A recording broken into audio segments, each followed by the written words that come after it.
Hello hello mic check.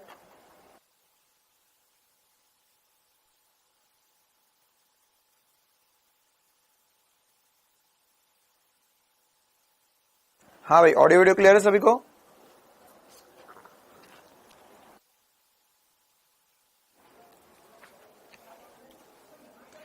चलिए, कैसे है सभी?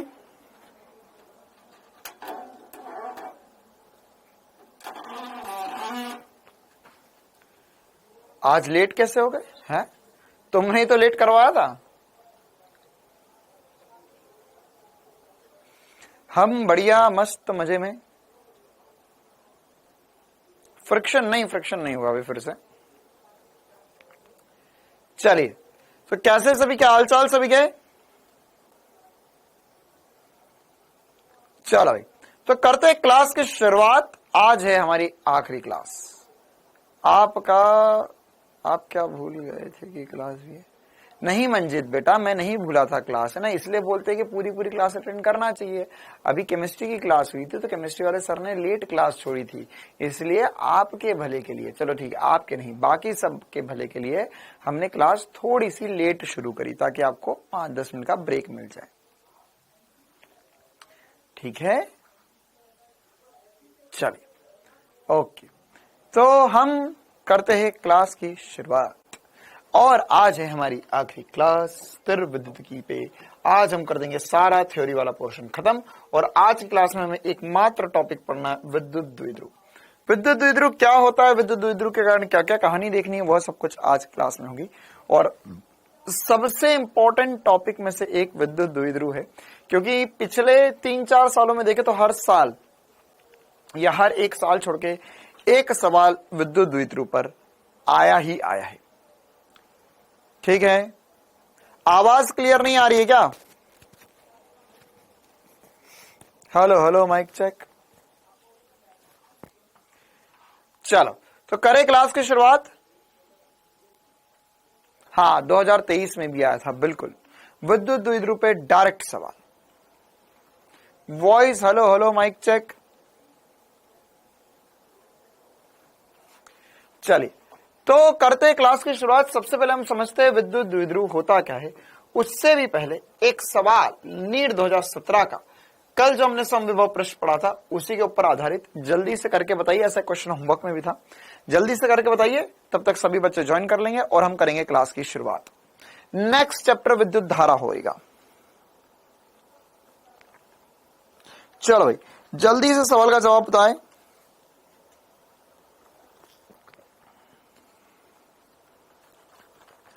फिजिक्स की एक्स्ट्रा क्लास नहीं थी बेटा, बैकलॉग सीरीज की क्लास थी वो।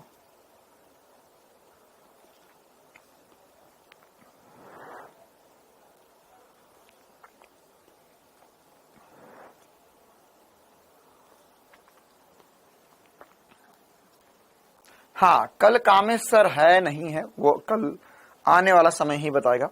तो अगर कल कामेश सर की क्लास नहीं होती है तो फिर फिजिक्स और बायोलॉजी की क्लास थोड़ी बड़ी क्लासेस होगी। मतलब ऑलरेडी बायो की क्लास तो 3 बजे से होती है आपकी, तो 3 से 5, 5:30 बजे तक बायो की होगी, उसके बाद में फिजिक्स की क्लास हो जाएगी आपकी। चलो, second option is the correct. चलिए देखते हैं हमें क्वेश्चन में क्या बोला गया। क्वेश्चन में बोला गया कि अलग अलग स्थितियां दी गई है हमारे पास, ABCD 4 स्थितियां दी गई है और समविभव क्षेत्र आपको दर्शाया गया। प्रत्येक आरेख में एक धनात्मक आवेश को A से B तक ले जाया जाता है। तो इस प्रक्रम में Q को A से B तक लाने में क्या होगा? सभी में कार्य समान होगा, C में अधिक होगा, A में न्यूनतम होगा या B में अधिकतम होगा, यह बताना है आपको। तो कार्य क्या होता है? कार्य जो होता है वो स्थितिज ऊर्जा में परिवर्तन या आवेश इंटू विभवांतर होता है सर। तो A से B तक अगर मैं यहां पर लेकर जा रहा हूं, A से B तक अगर आवेश को लेकर जा रहा हूं तो 10 से 30 ले जा रहा हूं, यहां भी 10 से 30 ले जा रहा हूं, यहां भी, यहां पर है ना, देखो यहां पर थोड़ा सा ये हो सकता है कि आपको समझने में थोड़ी दिक्कत गई हो, है ना। ये क्या है? ये 10 वोल्ट इसका विभव है और 20 वोल्ट इसका विभव है, 30 वोल्ट इसका विभव है, 40 वोल्ट इसका विभव है। तो ये भी 10 से यहां पर, है ना, यह भी 10 से 40 तक गया था। अच्छा, एक्चुअल में ये भी थोड़ा सा 10 से 30 नहीं, 10 से 40 है, इसका विभव 40 है, इसका विभव 40 है, इसका विभव 30 है। तो ये 10 से 40 गया, ये भी 10 से 40 विभव पर गया है, ये भी 10 से 40 पर गया है और ये भी 10 से 40 पर, ये रहा 40, ये है 30, ठीक है। तो यहां पर सब में 10 से 40 जा रहा है, मतलब विभवांतर जो है वह 30 वोल्ट का होने वाला है इनटू आवेश। तो हर एक स्थिति में कार्य जो होगा वह समान ही होगा, हर एक स्थिति में कार्य क्या होगा, समान ही होगा। चलिए आगे बढ़ते, अब हम हेडिंग डालेंगे विद्युत द्विध्रुव। विद्युत द्विध्रुव क्या होते हैं और इनसे जुड़ी क्या क्या इंपॉर्टेंट सी कहानियां होती है। देखिए अभी तक हम जो बातें कर रहे थे उसमें हमने एक एक आवेश के ऊपर चर्चा करी, एक आवेश के कारण हमने विद्युत क्षेत्र की बातें करी, एक आवेश के कारण हमने विद्युत विभव की बातें करी, सब कुछ एक एक आवेश के कारण हमने देख लिया। लेकिन विद्युत द्विध्रुव क्या होता है? जब मेरे पास दो समान आवेश, विपरीत प्रकृति के आवेश है ना, समान आवेश मतलब कि जिनका परिमाण समान हो, तो यहां पर अगर मान के चलो एक आवेश है, यहां पर एक दूसरा आवेश है, ठीक है, और यहां ये आवेश जो है वो प्लस क्यू है, यहां पर ये आवेश जो है वो माइनस क्यू है।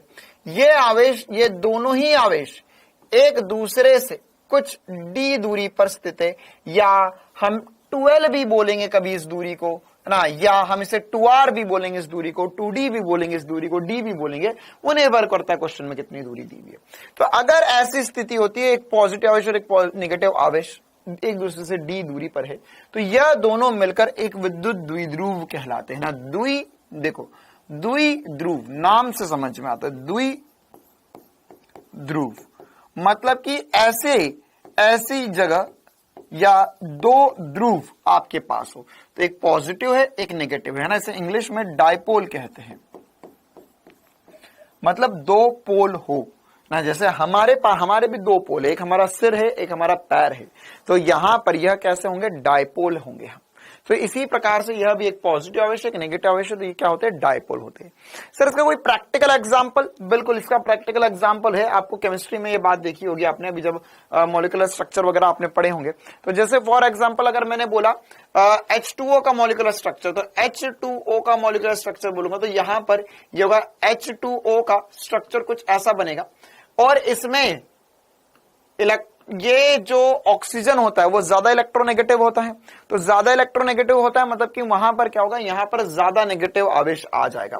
तो यहां पर वैसे तो सहसंयोजी बॉन्ड या कोवेलेंट बॉन्ड बनता है, तो इस कंडीशन में क्या होना चाहिए, इस कंडीशन में सर यहां पर एक इलेक्ट्रॉन इसका रहना चाहिए, एक इलेक्ट्रॉन इसका रहना चाहिए, लेकिन ऐसा होता नहीं है, ऐसा होता नहीं है। क्यों नहीं होता ऐसा? क्योंकि सर यहां पर एक्चुअल में जो ऑक्सीजन है वो ज्यादा इलेक्ट्रोनेगेटिव है, तो वह इलेक्ट्रॉन को अपनी तरफ खींच लेता है, हाइड्रोजन के इलेक्ट्रॉन को अपनी तरफ खींच लेता है, और यह आंशिक रूप से नेगेटिव, ये आंशिक रूप से पॉजिटिव, पार्शियल पॉजिटिव, और यह पार्शियल नेगेटिव बन जाता है। तो एक पार्शियल पॉजिटिव होगा एक पार्शियल नेगेटिव होगा, इसी प्रकार से एक पार्शियल पॉजिटिव होगा एक पार्शियल नेगेटिव होगा। तो यह H2O में कुछ ऐसी कहानी बनती है ना। हाँ, लोन पेयर होंगे, वो एक लोन पेयर होगा और यह इलेक्ट्रॉन को अपनी तरफ खींच लेगा। इसी प्रकार से अगर मेरे पास HCl होता, HCl, तो HCl में भी Cl जो होगा वो ज्यादा इलेक्ट्रोनेगेटिव होगा। Cl क्या होगा, Cl के पास 7 इलेक्ट्रॉन होंगे, एक इलेक्ट्रॉन ये रहा इसका, हाइड्रोजन के पास भी एक इलेक्ट्रॉन है, तो क्या होगा सर, यहां पर इसमें भी एक कोवेलेंट बॉन्ड बनेगा, और यह क्या हो जाएगा, पार्शियल नेगेटिव हो जाएगा और यह पार्शियल पॉजिटिव हो जाएगा। तो यह भी एक डाइपोल कहलाएगा,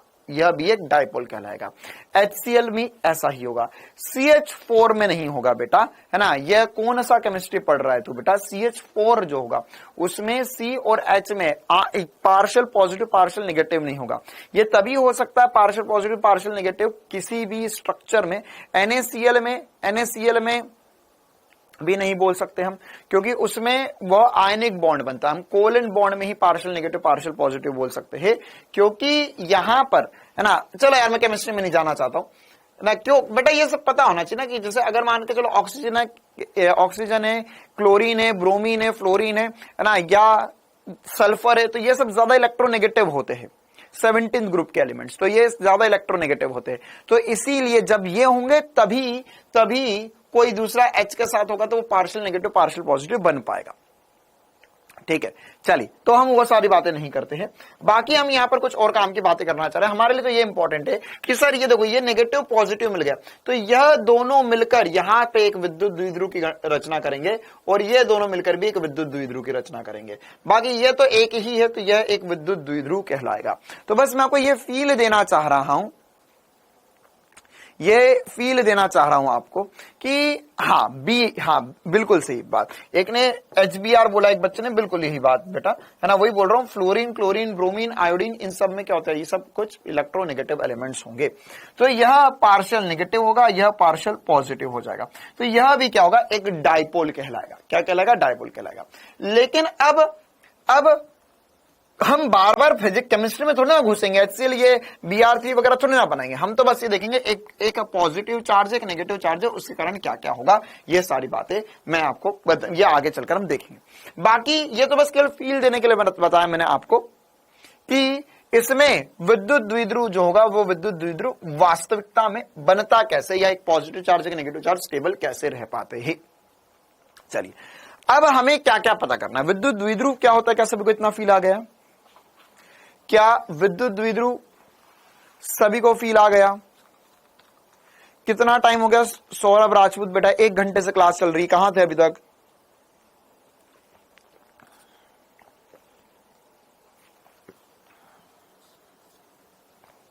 चलो, अब इसमें हमें और क्या बातें पता होना चाहिए।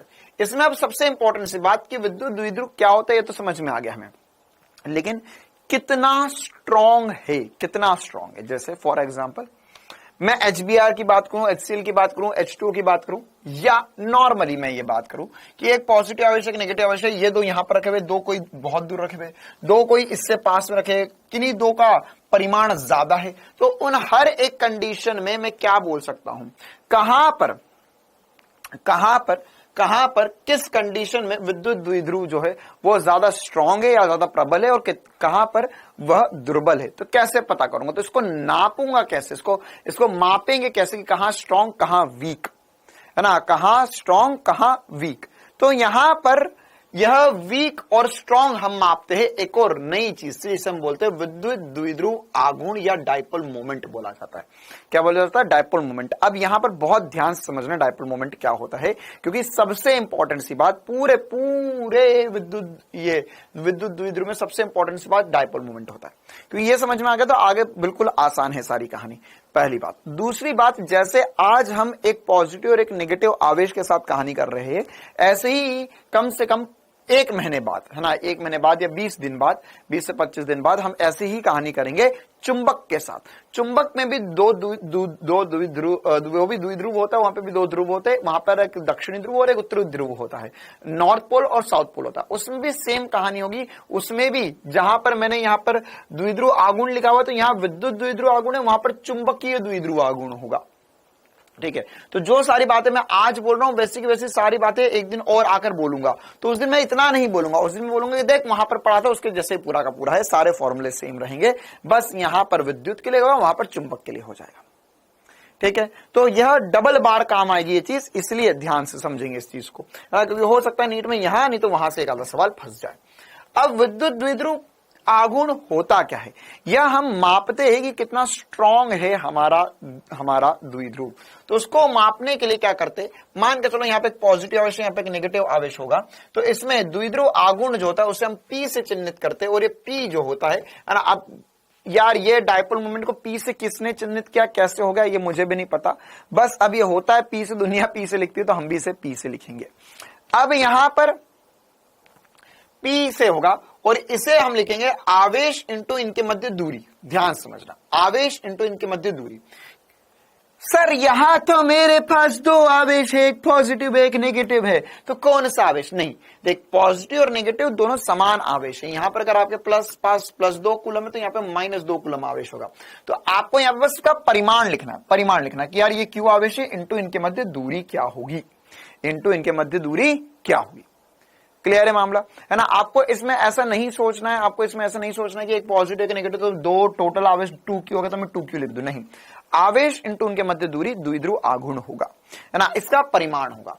अब आसान सी बात थी ये तो, अब इसकी दिशा क्या होगी, है ना, दिशा क्या होगी। तो दिशा जो होगी वह देखो, अब यहां पर इसकी दिशा जो है वो ऐसी मानी जाती है कि नेगेटिव से पॉजिटिव आवेश की ओर इसकी दिशा होती है। कहां से कहां तक होती है? नेगेटिव से पॉजिटिव की ओर इसकी दिशा होती है। तो अगर मैं आपको एक द्विध्रुव आघूर्ण जो है, द्विध्रुव आघूर्ण जो है वह मैं आपको बताऊं कि भैया मेरे पास ये एक द्विध्रुव, मैंने एक ऐसा एरो बनाया और मैंने बोला कि यह मेरे पास एक विद्युत द्विध्रुव है P। तो इस एरो से आपको क्या समझना है? आपको यह समझना है कि यहां पर दो आवेश है, आपके मेरे पास यहां पर दो आवेश है। एक आवेश है यहां पर जो है नेगेटिव आवेश और दूसरा आवेश है जो मेरे पास है पॉजिटिव आवेश। तो यह दो आवेश मेरे पास रहने वाले हैं, एक है नेगेटिव आवेश और एक है पॉजिटिव आवेश। इसकी दिशा हमेशा नेगेटिव से पॉजिटिव की ओर लेंगे हम, है ना। यह एक्चुअल में आप ऐसा समझ लो कि यह विद्युत क्षेत्र की विपरीत दिशा में रहते हैं, है ना। जैसे अगर मान के चलिए यहाँ पे एक पॉजिटिव आवेश है, यहाँ पे एक नेगेटिव आवेश है, तो पॉजिटिव आवेश और नेगेटिव आवेश के बीच में अगर मैं विद्युत क्षेत्र बनाऊंगा तो विद्युत बल रखा है, पॉजिटिव से निकलकर नेगेटिव पे जाएगी, पॉजिटिव से निकलकर नेगेटिव पे जाएगी, पॉजिटिव से निकलकर नेगेटिव पे जाएगी, ऐसा कुछ बनेगा। पॉजिटिव से निकलकर नेगेटिव पे जाएगी। तो यहां पर यह पॉजिटिव से निकलकर नेगेटिव की ओर जाएगी। तो यहां पर हम क्या बनाएंगे? हम इसको विपरीत दिशा में, पी की दिशा जो होती है वो नेगेटिव से पॉजिटिव की ओर होती है। ध्यान रखना, सबसे इंपॉर्टेंट सी बात, ठीक है। तो यह कुछ बेसिक सी बातें थी जो हमें पता होना चाहिए। अब इसके अलावा इसका मात्रक और विमा वगैरह क्या हो सकती है? सबसे पहली बात तो यह सदिश राशि होता है जिसकी दिशा ऋणावेश से धनावेश की ओर होती है। विमीय सूत्र, इसका मात्रक क्या हो जाएगा? देखो ये क्या है, यह आवेश इंटू दूरी, तो इसका ऐसा ही मात्रक जो होगा, ऐसा ही मात्रक जो होगा इसका यह हो जाएगा metre, coulomb into metre, coulomb metre, क्या हो जाएगा? कूलाम मीटर हो जाएगा इसका ऐसा ही मात्रक। या आप इसकी विमा चाहे तो विमा क्या हो जाएगी? लंबाई इंटू आवेश, आवेश होता है 80, तो इसकी विमा जो होगी वह हम लिख सकते हैं m0 L1 T1 A1, यह इसकी विमा आ जाएगी, आवेश इंटू दूरी। एकदम आसान सी बात है ये सब। अच्छा, इसके अलावा एक और छोटी सी बात होती है, ये आप चाहो तो ध्यान रख सकते हो, वैसे नीट के एग्जाम में कभी पूछा नहीं गया है। इसका प्रायोगिक मात्रक जो होता है वो डीबाय होता है, डीबाय। प्रायोगिक मात्रक कहने की बात क्या है? जैसे अभी मैंने आपको फील दिया कि एक्चुअल में द्विध्रुव कहां बन रहे हैं सर, ये HCl में, H2O में या HBr में। अगर परमाणु के अंदर बन रहे हैं या हमारे पास दो परमाणु है जो बहुत नजदीक होते हैं और इन्हीं के कारण एक अणु बना है या एक मॉलिक्यूल की रचना हुई है और उसके अंदर द्विध्रुव आघूर्ण देख रहे हैं, तो वहां पे दूरी तो मीटर में तो नहीं होगी, दूरी तो सिर्फ बहुत कम होगी और आवेश भी बहुत कम होगा। तो इसके लिए हाँ, ये केमिस्ट्री में होता है, बिल्कुल सही बात। तो इसके लिए हम क्या करते हैं? इसके लिए हम यहाँ पे द्विध्रुव आघूर्ण, मुझे पता है केमिस्ट्री में होता है, लेकिन चिंता ना करो, असली फील तुम्हें इस चीज का फिजिक्स में ही आएगा, है ना। केमिस्ट्री में भी आपने ऐसा कुछ पढ़ा होगा कि या नेगेटिव से ये यहाँ पर यह पार्शियल नेगेटिव होता है, पार्शियल पॉजिटिव होता है, और उसमें आपने ऐसा देखा होगा कि सर एक ऐसा एरो लगा देते और एरो को ऐसा काट देते, एक एरो लगा देते ऐसा काट देते, फिर केमिस्ट्री वाले भैया बोलते कि ये देखिए नेगेटिव, ये नेगेटिव, तो इसका नेट डाइपोल मोमेंट जो होगा वो नीचे की तरफ आएगा। ये वैसे ही ये नेगेटिव है पॉजिटिव, इसका नेट डाइपोल मोमेंट इधर की तरफ आएगा, नेगेटिव पॉजिटिव, इसका नेट डाइपोल मोमेंट इस तरफ आएगा। क्या ऐसा कभी केमिस्ट्री में करा है? हाँ, बिल्कुल सही बात। तो यह एक्चुअल में क्या है, ये डाइपोल जो उसकी रचना या उसका जन्म स्थान फिजिक्स ही है हर चीज का, ठीक है। तो यहां पर माइनस से प्लस, माइनस से प्लस, ठीक है। जो बच्चा, देखो मैं तुम्हें एक ईमानदारी वाली बात बताता हूं, है ना, जब तुम बढ़िया तरीके से पढ़ लोगे ना, देखो एक तो होते हैं जब बच्चा मतलब वो क्यों कर रहे, क्यों पढ़ रहे, उनको कुछ समझ नहीं आ रहा, बस वो थोड़ा बहुत पढ़ लेते हैं, बाकी इधर की हवाबाजी कर लेते हैं कि मैं तो नीट की तैयारी कर रहा हूँ, तो नीट की तैयारी कर रहा है, अच्छा नीट में तो ऐसा होता है। फिर कुछ बच्चे ऐसा गालियां दे देंगे, अरे यार ये केमिस्ट्री पता नहीं क्यों पढ़ा देते। कुछ बच्चे सोचेंगे कि अरे यार फिजिक्स क्यों ही पढ़ा देते हैं, मेरे को तो डॉक्टर बनना है। ऐसे फालतू की इधर उधर की बकवास करते रहते हैं, ठीक है। फिर उसके बाद में तुम जब सतत रूप से पढ़ोगे, मेहनत करोगे, तो तुम इस स्तर से ऊपर उठोगे। फिर इस स्तर से ऊपर उठकर तुम्हें लगेगा कि हाँ यार हर एक सब्जेक्ट इंपॉर्टेंट है। फिर उसके बाद में जब यहां पहुंच जाओगे तो तुम्हारा नीट में सिलेक्शन होने के चांसेस होंगे। तुम अगर निचले स्तर पर होगे तो तुम्हारा सिलेक्शन नहीं होगा, इस बात की गारंटी मैं दे रहा हूं। जब तुम वहां से ऊपर उठोगे तुम्हें लगेगा कि नहीं सारे सब्जेक्ट इंपॉर्टेंट, मुझे सब कुछ पढ़ना है ना। ऐसा समझो यार कि तुम अभी कोई इतने होशियार हुए नहीं हो, है ना, तुम्हारी उम्र ही क्या है अभी, 15 साल, 20 साल, 22 साल, ठीक है। तो तुमने अभी अपनी उम्र का मतलब पूरी जिंदगी का 1/4 हिस्सा भी नहीं जिया है, और 1/4 में से भी स्टार्टिंग के 10 साल तो हटाई दो जिसमें तुम्हारे कोई बुद्धि नहीं थी, है ना। स्टार्टिंग के 5 साल तो चड्डी पहन के घूम रहे थे तुम गलियों में, तो वो समय तो हटाई दो, उसमें तो तुम्हें कुछ समझ नहीं पड़ा तुम्हारी जिंदगी में क्या हुआ। तो तुम मोटा माटी तौर पर अपनी जिंदगी में केवल 4-5 साल, जो 17-18 साल के बच्चे हैं वो अपनी जिंदगी में मोटा माटी तौर पर केवल 4-5 साल तुमने अक्कल आई है कि हाँ करना क्या होता है जिंदगी में, या चीजें होती कैसे है, ठीक है। तो तुमने 4-5 साल में कोई बहुत बड़ा तीर नहीं मार दिया, तीर नहीं मार दिया तुमने 4-5 साल में, है ना। कुछ कुछ बच्चे ऐसे होते, मैं देखा है 17-17 साल के लड़के होते, 16-16 साल की लड़कियां होती, 18-18 साल के लड़के होते, इनको कभी कभार ऐसा लगता है कि हम तो दुनिया में से हमको सब कुछ आ गया है ना। ये इनको 2 चीजें आती हैं, ये ऐसा दिखाते हैं, ऐसा जाहिर करते हैं जगत में कि अरे भाई आई नो एवरीथिंग, ये नो, ये ऐसा होता, ये वैसा होता, तुमको ये नहीं आता, तुमको वो नहीं आता। अबे तुम्हें कुछ नहीं आता है, ठीक है। तो जब तुम 25-30 साल के 25 साल के होने लगोगे तब जाकर तुमको थोड़ा बहुत समझ में आएगा कि हाँ तब मेरे को वाकई में कुछ नहीं आता था। अभी समझ नहीं आएगी ये बातें, 4-5 साल लगेंगे समझने में कि तुम्हें कुछ समझ नहीं आता है। फिर उसके बाद में तुम उस समय सोचोगे अरे हाँ यार वहां पे हम करते थे तो बुरा ही, है ना। इतने बुरे लोग भी नहीं थे जिनको हम ऐसा समझते थे या जिनके बारे में हम ऐसा बोलते थे। होता है कि नहीं, जो भी 16-17 साल के बच्चे है ना, जो भी अब क्लास 12th में जिनका फर्स्ट ड्रॉप है ना, तो वो बच्चे, मुझे पता है बहुत सारे बच्चे ऐसे होते कि घर वालों को बोलेंगे अरे आपको तो कुछ नहीं आता, है ना, तुम तो मेरी बातों को समझ नहीं पाते हो, तुम तो मेरे बारे में कुछ सोचते ही नहीं हो, मेरा तो कोई भला ही नहीं चाहता यहाँ पर, तो ये तो गांव ही बेकार है, ये तो जगह ही बेकार है, मेरा तो घर ही बेकार है ना, यहाँ तो ये कमी है, यहाँ तो वो कमी है, वहां तो ये अच्छा हो रहा, वहां तो वो अच्छा हो रहा, मेरे पास ये सारे दुख है, ठीक है। तो ये जो है ये नादानों वाली बात होती है। ये वो लोग, वो बच्चे बात बोलते जिनमें अभी, है ना, जिनने ये समझो, अगर तुम्हारे दिमाग में ये सारी बातें आ रही है ना, तो इसका मतलब है कि तुमने अभी अपनी जिंदगी 4-5 साल ही जी है होश में आकर, जब तुमने चीजों को समझा है। अभी तुम्हें 2-3 साल और लगेंगे। तो ये सारा सोचना छोड़ो और ये मानो कि यार अगर किसी ने कुछ किया है तो शायद उसे मुझसे ज्यादा आता होगा, या उससे ज्यादा एक्सपीरियंस है, या फिर ऐसा हो सकता है कि मेरी औकात नहीं है समझने की अभी कुछ जो हो रहा है मेरे साथ ना, या जो भगवान कर रहा है मेरे साथ, या कोई दूसरे मेरे साथ कर रहे हैं, तो शायद इसलिए भी हो सकता है कि मेरा भला चाह रहे हो, मेरा अच्छा चाह रहे हो, और मैं कुछ छोटे समय के, या कुछ 5 मिनट, 10 मिनट, आधा दिन, एक दिन के आनंद के लिए दूसरों का बुरा चाह देता हूं, या फिर मेरे को ये 1-1, 2-2 मिनट के आनंद, या 1-1, 2-2 घंटे के आनंद जो लेने के लिए मैं इधर उधर की चीजें सोच लेता हूं। वो सब कुछ लोग सोचकर आगे बढ़ चुके हैं, ठीक है। तभी वो लोग शायद मुझे समझा भी रहे हैं। तो वही वाली बात है कि कभी तुम्हें लगता ना ये सारा सब्जेक्ट क्यों पढ़ रहे हैं, तो मतलब कि अभी तुम्हें समय लगेगा, फिर आगे चल के जिंदगी में तुम्हें बात समझ में आएगी 20-1 साल बाद। देखो ऐसा जरूरी नहीं कोई 17 साल का होगा तो हर एक के 17 साल के बच्चे के दिमाग में ये बातें आती है। कुछ बच्चे टाइम से ज्यादा मैच्योर रहते हैं, अपने समय से ज्यादा मैच्योर हो जाते हैं, कि उनको जो 22 साल वाला आदमी सोच सकता, 25 साल वाला सोच सकता, वो 17-18 साल की उम्र में सोच सकते हैं। हाँ, ये मैच्योरिटी वाली बात आ जाती है उनके अंदर ऑटोमेटिकली, ठीक है। तो फिर आगे चलकर आपको ये बातें समझ में आएगी कि अच्छा ये सब जो दुनिया चल रही थी वो एक्चुअल में सही चल रही थी, है ना, और मैं फालतू का जोर लगा था, फालतू की मेहनत करना चाह रहा था, ये ऐसा ही चलता रहेगा, या इसमें कुछ शायद मैं बेहतर कर सकता हूं। तो उसी प्रकार से जब आप ये सब पढ़ोगे तो आपको थोड़े दिन बाद एहसास होगा, जब आप MBBS करने जाओगे तब आपको एहसास होगा, जिंदगी में आगे एहसास होगा पढ़ते पढ़ते कि यार एक्चुअल में जो मुझे बायो पढ़ा गया, जो मुझे केमिस्ट्री पढ़ा गया, जो मुझे फिजिक्स पढ़ाया गया, ये जो सारी बातें पढ़ा गई, उसमें एक ही सब्जेक्ट था जो इन सबको साथ में लेकर चल सकता था, वो है फिजिक्स, ठीक है। एक्चुअल में आपको अगर कोई भी चीज पढ़ा रही तो उसका कहीं ना कहीं कुछ ना कुछ कनेक्शन, या कहीं ना कहीं कुछ ना कुछ जुड़ी हुई बात फिजिक्स की है उसकी, है ना, वरना उसके बगैर वो चीज संभव नहीं होती।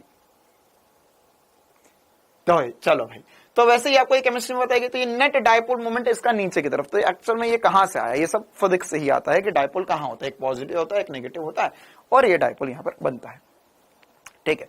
चलिए, तो अब यहां पर ये डी बाय जो आपने केमिस्ट्री में पढ़ा होगा, लेकिन मैं आपको बता देता हूं, लेकिन इसका यूज हम फिजिक्स में ज्यादा नहीं करने वाले। लेकिन ये होता क्या है डी बाय, दो समान और विपरीत बिंदु आवेश जिनका मान 10 की घात माइनस 11 10 की घात माइनस 10 फ्रैंकलिन अगर आपको याद हो, फ्रैंकलिन अगर आपको याद हो तो वह आवेश का छोटा मात्रक होता है, सीजीएस मात्रक।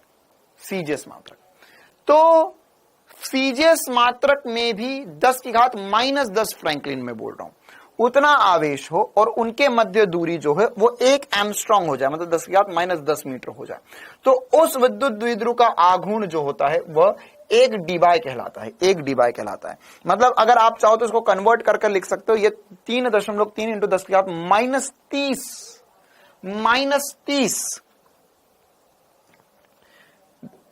10 की घात माइनस 30 कूलाम मीटर होता है ना। 3.3 इंटू 10 की घात माइनस 3.3 इंटू 10 की घात माइनस 30 कूलाम मीटर होता है ना। ये कैसे करा, फ्रैंकलिन को हमने कूलाम में बदला और उसके बाद में यहां पे मीटर को हमने या एंगस्ट्रॉम को हमने मीटर में बदला, तो यह एक डीबाई होता है।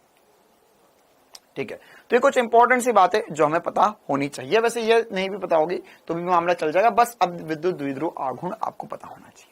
ठीक है, चलिए तो कुछ बेसिक से सवाल कर लेते हैं, इस पे सवाल कैसे आ सकते हैं वो समझ लेते हैं हम, है ना। आपको बोलेंगे क्वेश्चन में, सवाल में बहुत सारे बनाऊंगा, आपको नेट विद्युत द्विध्रुव आघूर्ण ही बताना है। क्या बताना है? द्विध्रुव आघूर्ण क्या होगा, द्विध्रुव आघूर्ण क्या होगा, द्विध्रुव आघूर्ण क्या होगा, यही बताना है आपको। जैसे सबसे पहला एग्जांपल लेते हैं, मान के चलो यहां पर एक मेरे पास यहां पर एक 2 माइक्रोकूलम और एक माइनस 2 माइक्रोकूलम का आवेश रखा है। ठीक है, आपको बोला है कि यह मूल बिंदु है, यह एक्स अक्ष है, यह वाई अक्ष है, और इन दोनों के बीच में जो दूरी है यह यहां पर यह 0,0 पर है, यहां पर यह 3,0 पर है, और ये दूरियां सेंटीमीटर में है। तो आपको यहां पर इसका द्विध्रुव आघूर्ण बताना है। सदिश रूप में द्विध्रुव आघूर्ण क्या होगा ये ज्ञात करना है ना। सदिश रूप में द्विध्रुव आघूर्ण क्या होगा, मतलब आई कैप जे कैप के रूप में लिखना होगा। तो सबसे पहले तो ये बताओ कि इसकी दिशा कहां होगी, इसकी दिशा कहां होगी,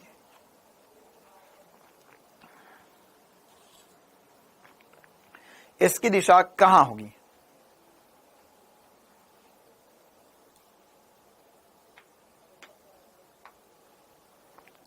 रोहित कुमार क्या हो गया, हर टीचर जय बोलता है पहले बायो केमिस्ट्री फिर फिजिक्स।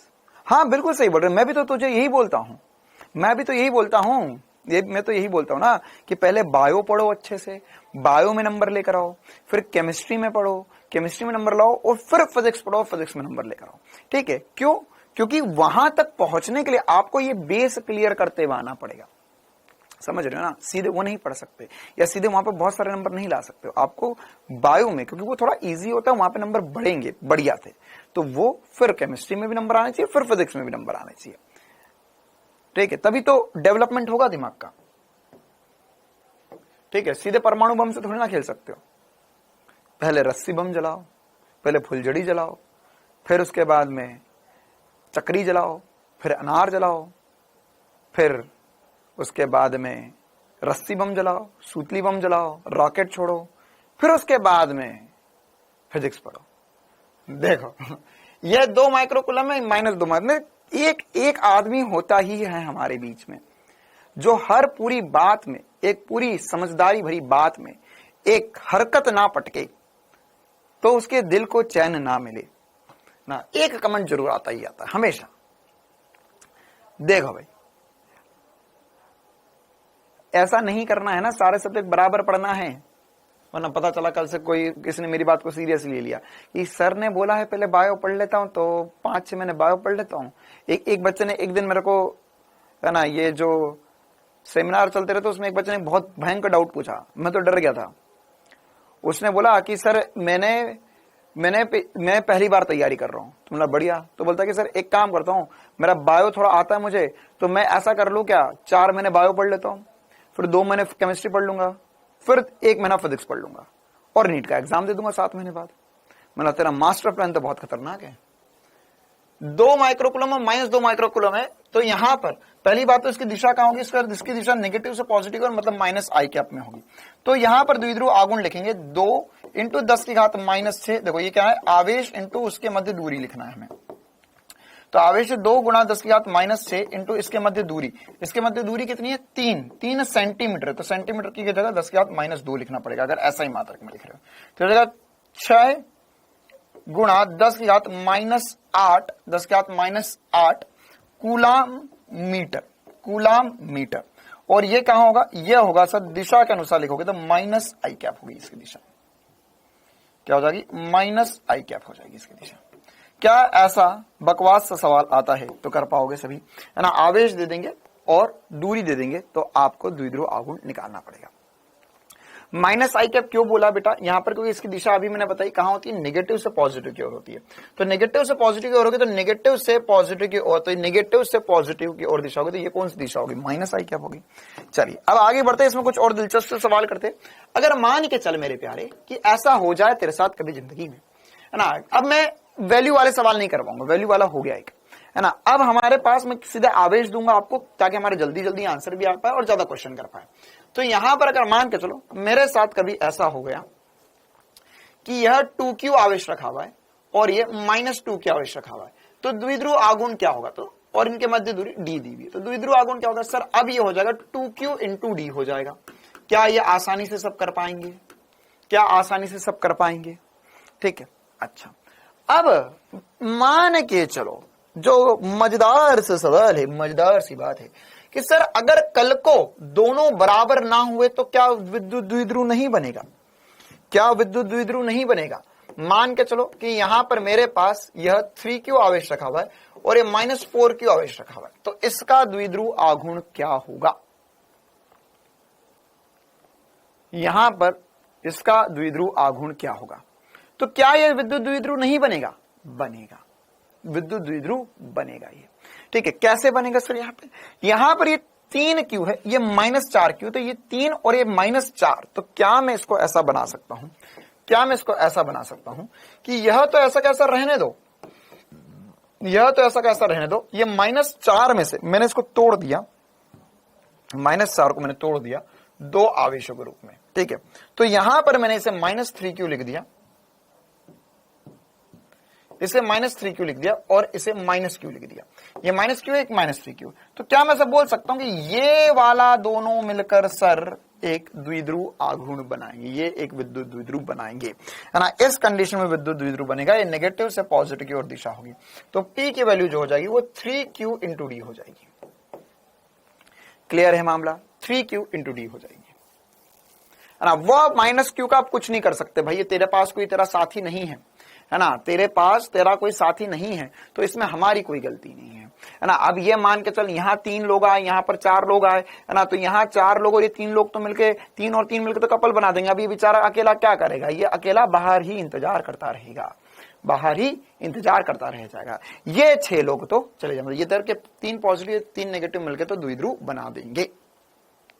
इसका हम कुछ नहीं कर सकते भैया, तेरे पास कोई हो तेरा तो लिया, वरना सिंगल ही रह जा। तो फिर इस सवाल को हमने और अपडेट करा, है ना, इस सवाल को और बेहतर बनाया हमने बोला चल ठीक है तू दुखी ना हो, तेरे लिए भी कुछ कर देते हैं। तो इसके लिए हमने क्या किया, हमने बोला कि यहां पर और यहां पर अब 3 आवेश रखे हुए, 3 आवेश रखे हुए, ये 3q था, सेम क्वेश्चन -4q और यहां पर +q आवेश रखा हुआ है, ठीक है। अब इन सब के बीच में दूरी जो है वो d है, तो आपको यह बताना है कि इनका परिमाणी विद्युत द्विध्रुव आघूर्ण क्या होगा। अब 3 आवेश रखे हुए आपके पास, ये d है, ये d है, तो परिमाणी विद्युत द्विध्रुव आघूर्ण क्या होगा ये बताना है आपको, ठीक है। नेट क्या होगा, तो कैसे करेंगे,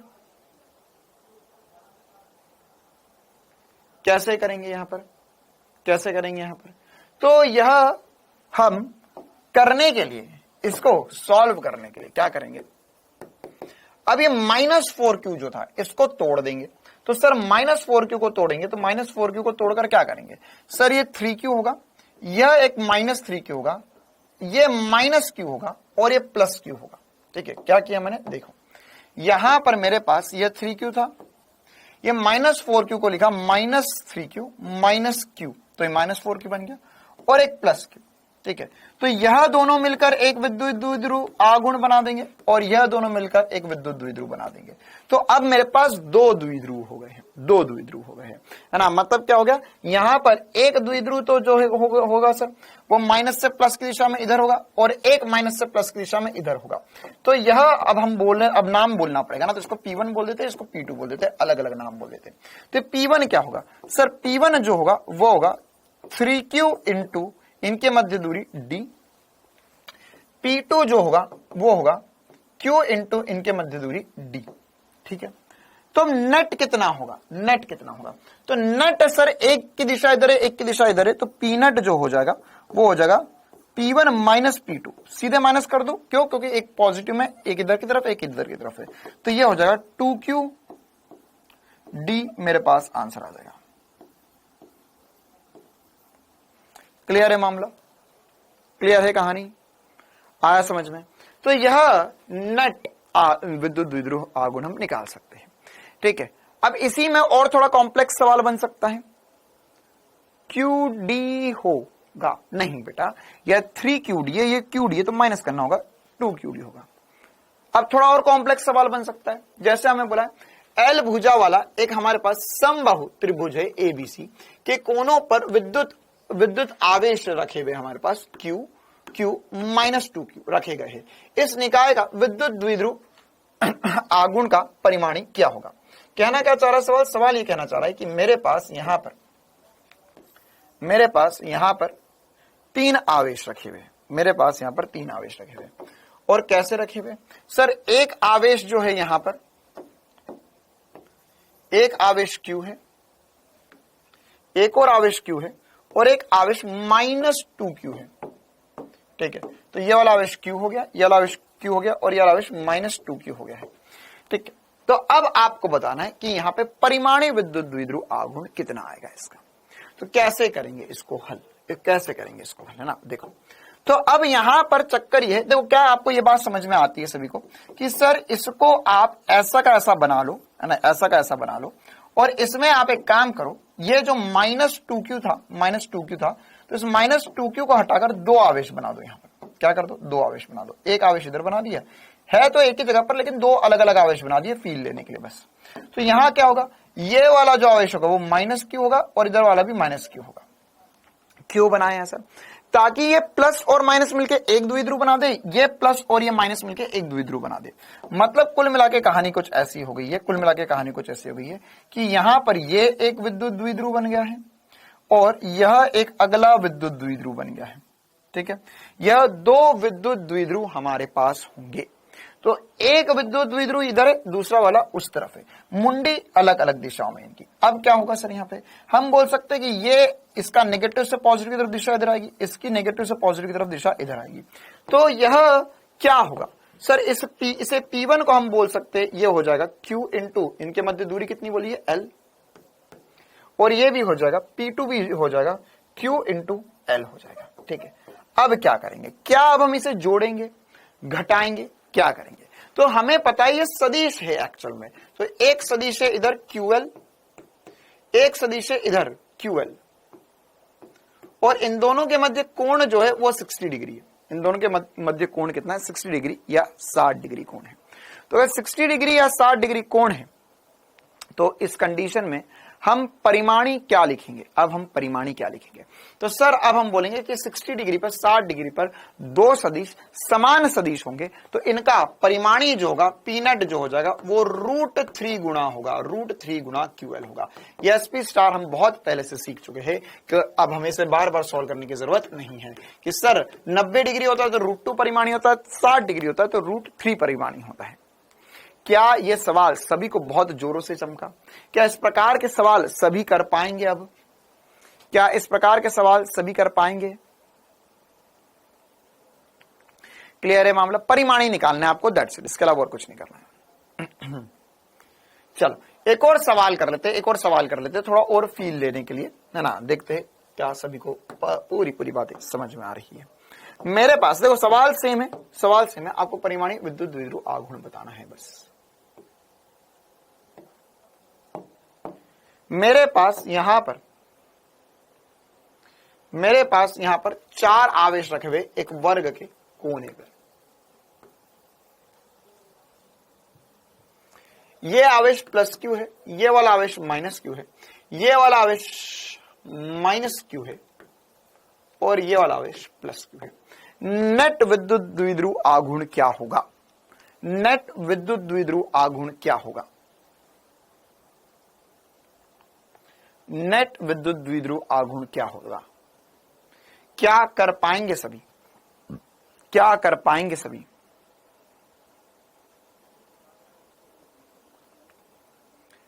क्लियर है कहानी? चलिए, तो कैसे करेंगे सर इसका हल? कैसे करेंगे इसका हल? सेम सवाल,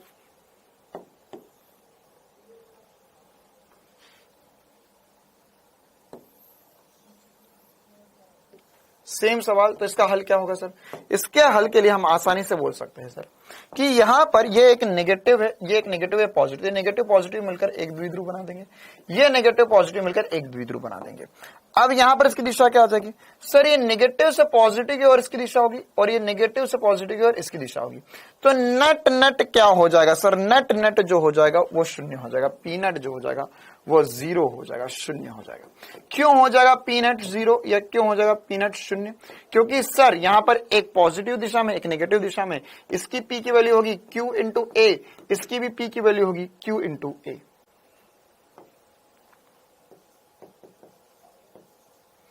क्या ये कहानी सभी को है चमकती?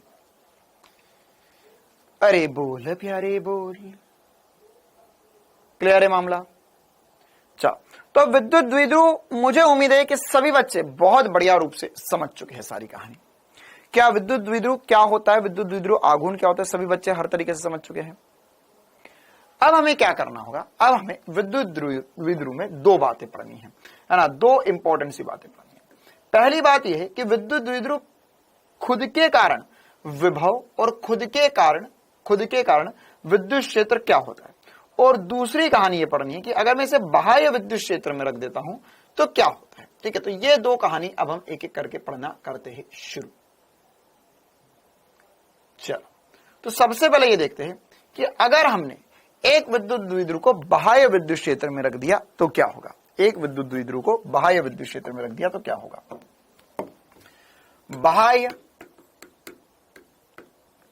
विद्युत क्षेत्र में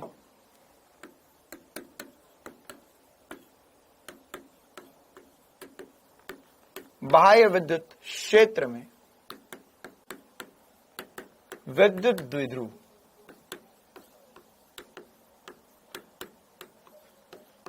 अब मेरे दिमाग में ये सारी बातें नहीं घूमनी चाहिए कि सर इसमें एक पॉजिटिव होगा एक नेगेटिव होगा 2 होंगे, कुछ नहीं होगा। बस मेरे को नेट बता दिया उसने, नेट बता दिया। ठीक है, नेट बता दिया कि भैया ये मेरे पास एक विद्युत द्विध्रुव है, एक विद्युत द्विध्रुव है।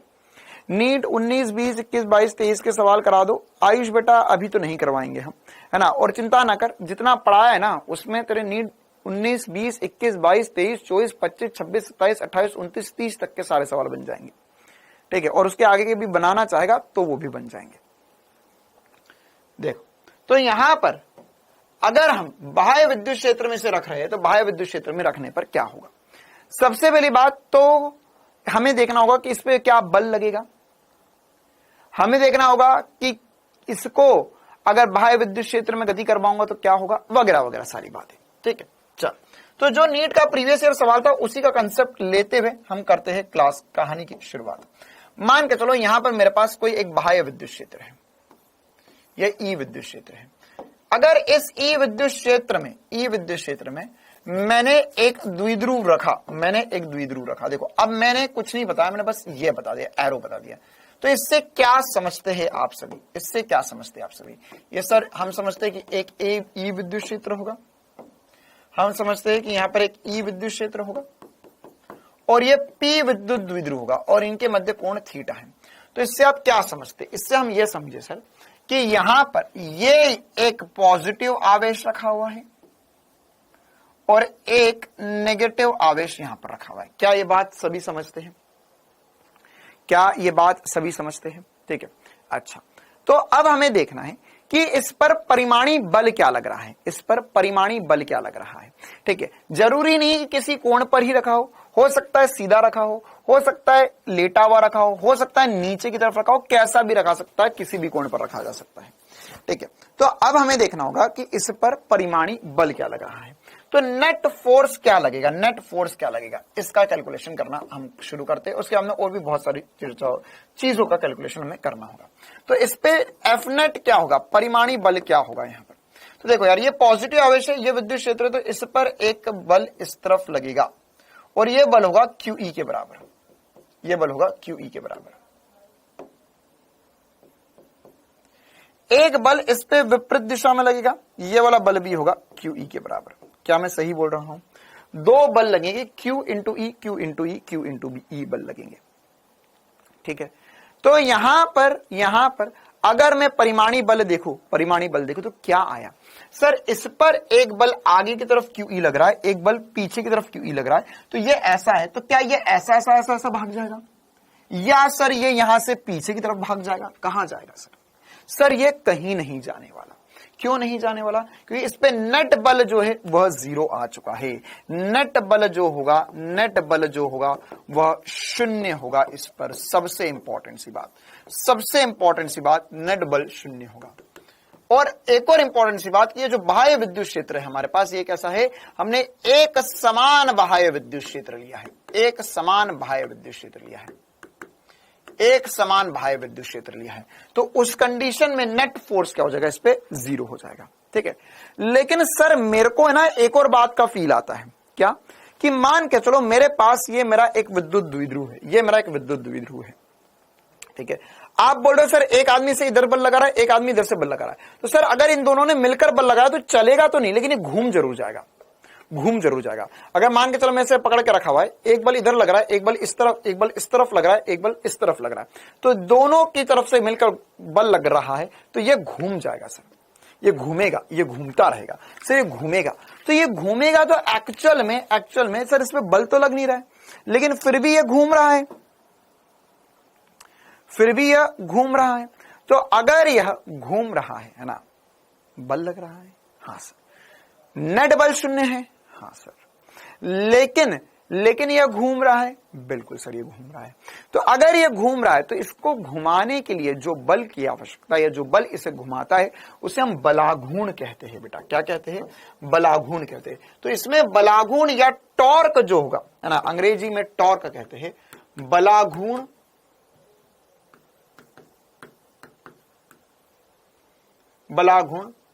टाउ से चिन्हित करते हैं और इसे हम कहते हैं टॉर्क। ये अभी जब हम घूर्णी गति चैप्टर पढ़ेंगे तो उसमें और डिटेल में बातें करेंगे, लेकिन आप बेसिकली इस चीज को एक छोटी सी बात से समझ सकते हो, है ना। क्या समझ सकते हो कि सर अगर हमारे किसी भी एक वस्तु पर दो बल लग रहे हैं जो उसे चला नहीं रहे लेकिन घुमा जरूर रहे, घुमा जरूर है ना। जैसे फिर से देख लेते, ये एक मेरे पास विद्युत द्विध्रुव रखा हुआ, तो इसमें एक बल इधर लग रहा है, एक बल इधर लग रहा है, तो ये दोनों बल लगाऊंगा मैं, देखो ध्यान से साथ में। तो ये सर इसने घुमा दिया, इसने चलाया नहीं, इसने घुमा दिया। तो जो बल वस्तु को चलाता नहीं, घुमाने के लिए सहायक होता है, उसे हम टॉर्क या बलाघूर्ण कहते हैं। और इसका फॉर्मूला होता है बल इंटू लंबवत दूरी, मतलब कि ये बल कितना लग रहा है सर, ये QE बल लग रहा है, और इससे दूरी, यहां से ये वाली दूरी, और इसी प्रकार से यहां से भी दूरी देखना पड़ेगी क्योंकि दो लग रहे हैं। तो इसका जो नेट टॉर्क निकल कर आता है, उसका मैं सीधा फॉर्मूला आपको बता देता हूं। ये होता है P क्रॉस E।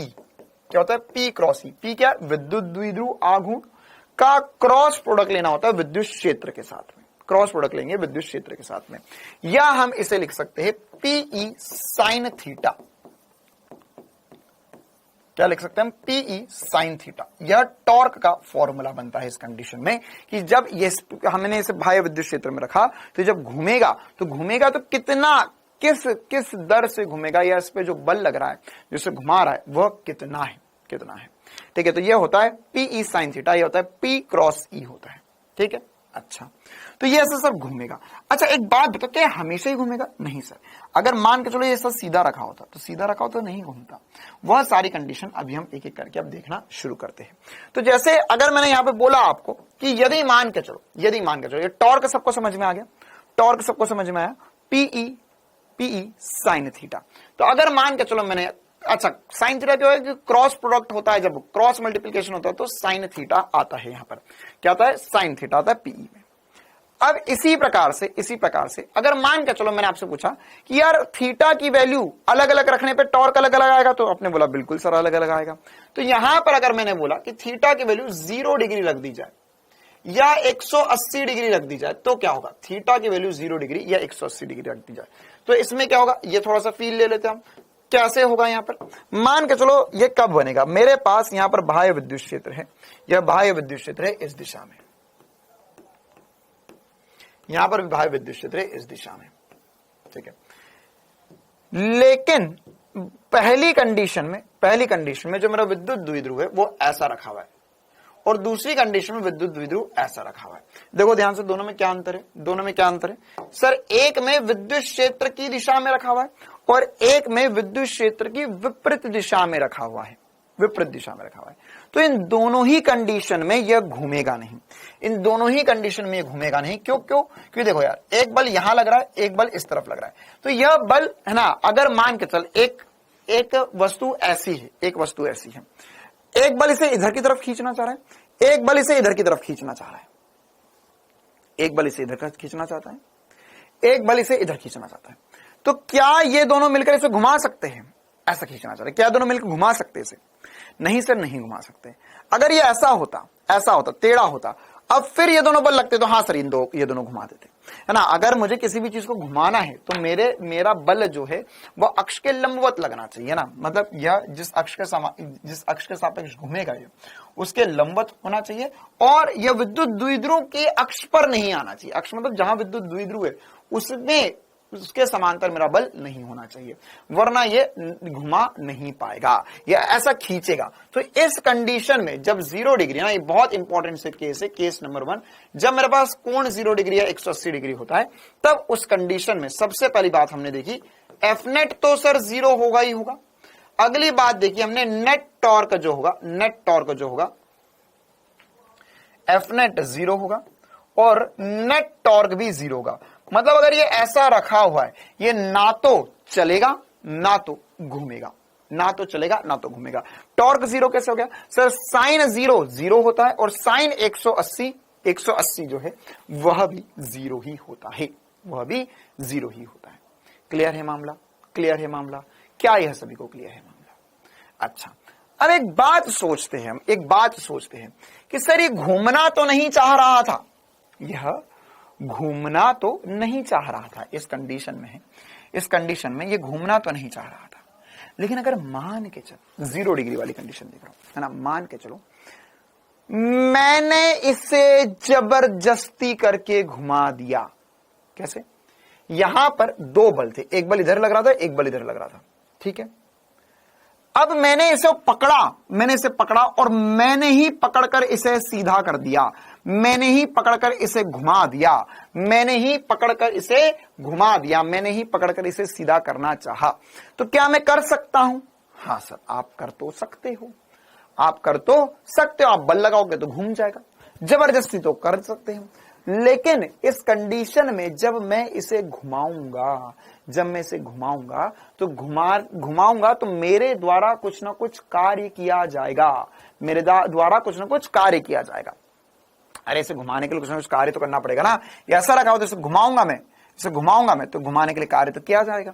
तो मेरा जो कार्य है वह इसकी स्थितिज ऊर्जा में संरक्षित हो जाएगा या स्थितिज ऊर्जा के रूप में संचित हो जाएगा। मतलब जब मैं इसे घुमाना जाऊंगा, मैं जब इसे घुमाना चाहूंगा, जब मैं इसे घुमाऊंगा तो तब सर ये वापस ऐसी ही स्थिति में आना चाहेगा, तो यह एक्चुअल में इसकी साम्यावस्था वाली स्थितियां हो गई है। क्यों? क्योंकि सर यहाँ पे नेट थीटा 0 है या थीटा 180 डिग्री है, इस कंडीशन में नेट बल भी 0 है, नेट टॉर्क भी 0 है। तो यह कंडीशंस कैसी है? यह इसकी साम्यावस्था वाली स्थितियां है,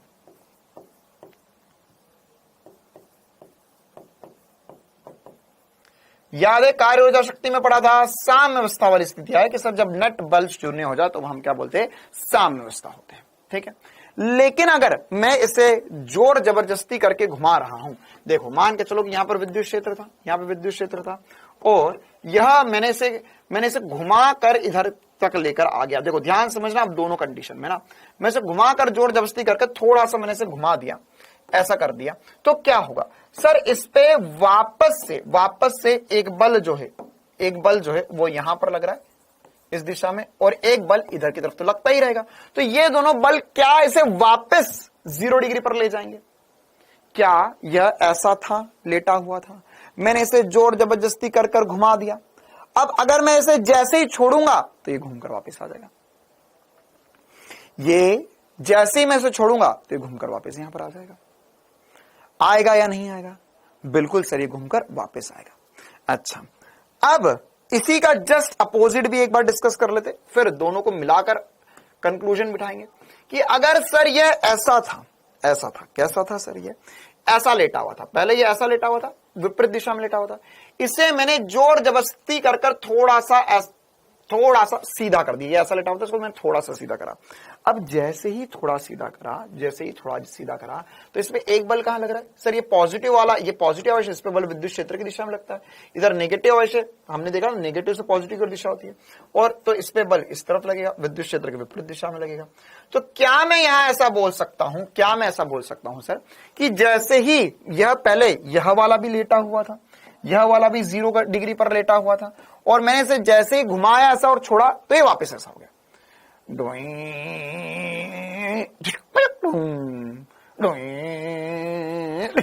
वापस यहां जाएगा। ठीक है, अब इस कंडीशन में क्या होगा सर, इस कंडीशन में जैसे ही आप इसे थोड़ा सा घुमाओगे और घुमा कर छोड़ोगे तो ये इसे इधर खींच रहा है और ये वाला बिंदु इधर की तरफ खिंचा रहा है, तो ये वापस वहीं पर ही आएगा या पूरा ऐसा घूम जाएगा? बताओ क्या होगा? ये यहां पर, यह यहां पर ऐसा था, बिल्कुल सर यहां पर था, और जैसे ही मैंने इसे थोड़ा सा घुमाया, और घुमा कर छोड़ दिया, तो यह क्या होगा सर, इसको इधर की तरफ बल लग रहा है, इस वाले बिंदु को इधर की तरफ बल लग रहा है, तो क्या पूरा घूम जाएगा या वापस आ जाएगा? सर अब इस कंडीशन में ये पूरा घूम जाएगा ना, क्यों? सीधी बात है यार कि अगर मेरे पास यहां पर यह ऐसा था, ये पहले ऐसा रखा हुआ था, अब मैंने इसे थोड़ा सा घुमा दिया, तो इस पर बल कहां लग रहे हैं सर, इस पर एक बल इधर लग रहा है, एक बल इधर, तो ये इसे ऐसा घुमाना चाह रहा है, तो घुमा कर फिर से ये इधर ले आएगा। एक पेन पकड़, खुद फील कर कि सर देखो इस कंडीशन में ये यहां पर ऐसा था, इसको मैंने थोड़ा सा घुमाया तो बल तो इसे ऐसा ही घुमाना चाहता है, तो ये वापस यहां आ गया। लेकिन सर यहां पर जब उल्टा रखा हुआ था, इसको मैं थोड़ा सा डिस्टर्ब किया तो ये इसे पूरा घुमा देगा, क्योंकि इसमें बल तो हमेशा इधर ही लगा रहा है सर। मतलब अल्टीमेटली ये बात हुई कि यह यहां पर ऐसे ही घूमेगा, यह यहां पर इसी ही दिशा में घूमेगा हमेशा, कैसा भी लेटा हो यह विद्युत क्षेत्र की दिशा में ही घूमकर आएगा। मतलब यह हुआ कि यह दोनों कंडीशन साम्यावस्था की तो है, लेकिन इसमें हमने एक और इंपॉर्टेंट सी बात पढ़ी थी साम्यावस्था में, अगर आपको याद हो तो, स्थायी और अस्थायी साम्यावस्था। स्थायी साम्यावस्था वह थी जब आप एक पिंड को उसकी साम्यावस्था से डिस्टर्ब कर दो और छोड़ो तो वापस वहां आ जाए बार बार, ऐसा कुछ पढ़ा था हमने। एक ऐसा कटोरा सा बनाया था, और इसे जैसे ही ऊपर ले जाकर छोड़ेंगे तो वापस इधर आ जाएगा, इधर ले जाकर छोड़ेंगे तो वापस आ जाएगा। और दूसरी कंडीशन हमने पढ़ी थी कि सर उल्टा कटोरा, आपने इसको थोड़ा भी डिस्टर्ब किया तो नीचे गिर जाएगा। याद आया कुछ? तो एग्जैक्ट वैसी की वैसी कंडीशन यहां पर भी बन रही है, कि यह एक्चुअल में क्या हो रहा है सर, यहां पर यह पहली वाली कंडीशन जो है वह भी साम्यावस्था है, दूसरी भी साम्यावस्था है, लेकिन यहां पर पहली वाली कंडीशन जो है वह स्थायी साम्यावस्था है। स्थायी साम्यावस्था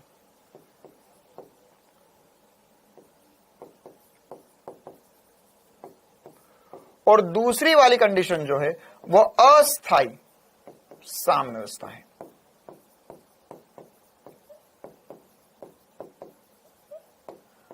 अस्थायी साम्यावस्था है।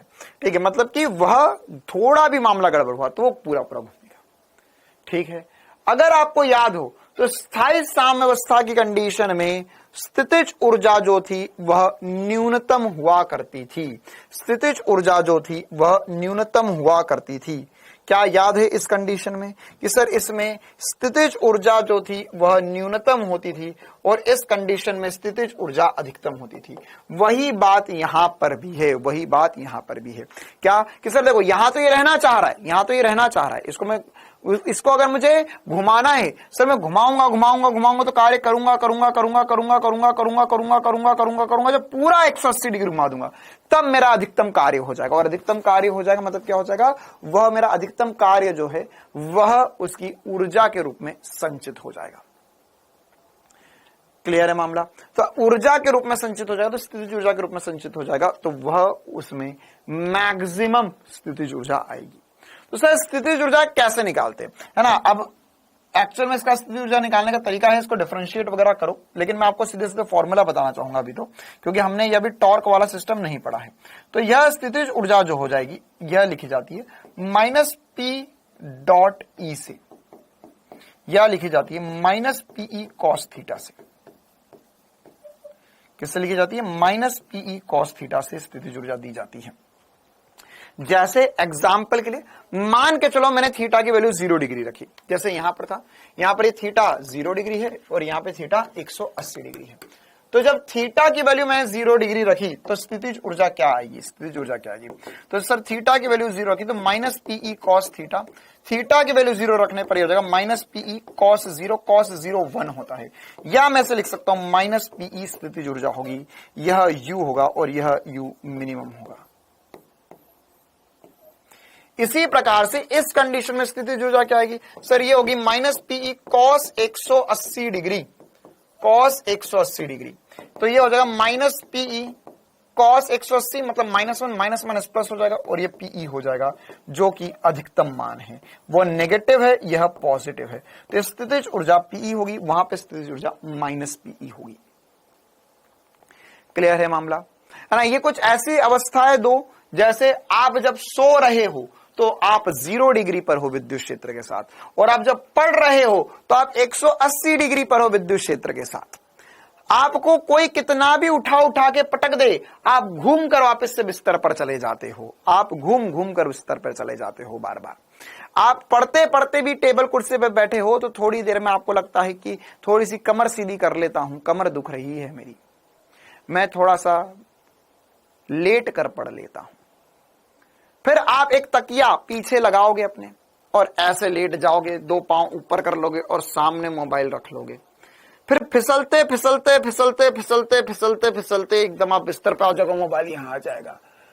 फिर उसके बाद में एकदम से लगेगा नहीं मैं कुछ ज्यादा ही आलसी बन चुका हूं तो मुझे उठना चाहिए। अब उठकर फिर से लेट जाओगे और मोबाइल सामने रख लोगे और यहां पर एक तकिया आ जाएगा।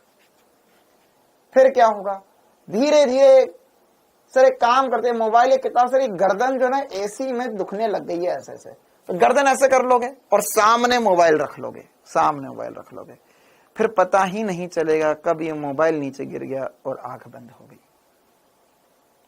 तो यह है स्थायी साम्यावस्था, चाहे जो हो जाए। ठीक है, और यह है अस्थायी साम्यावस्था। तुम घूम के, है ना, तुम्हें थोड़ा भी बिस्तर दिख जाए तो तुम घूम कर पूरा वापस से वहीं पर ही आ जाते हो जहां से तुमने शुरुआत करी थी। क्लियर है मामला? तो ये 0 डिग्री और ये 0 डिग्री और 180 डिग्री के लिए बहुत इंपॉर्टेंट सी बात जो आपको पता होनी चाहिए। तो अब ये स्थितिज ऊर्जा और टॉर्क, अच्छा दोनों ही कंडीशन में, अभी मैं फिर से लिख देता हूं, यहां पर दोनों ही कंडीशन में टॉर्क भी 0 होगा, और इस कंडीशन में नेट बल भी 0 था।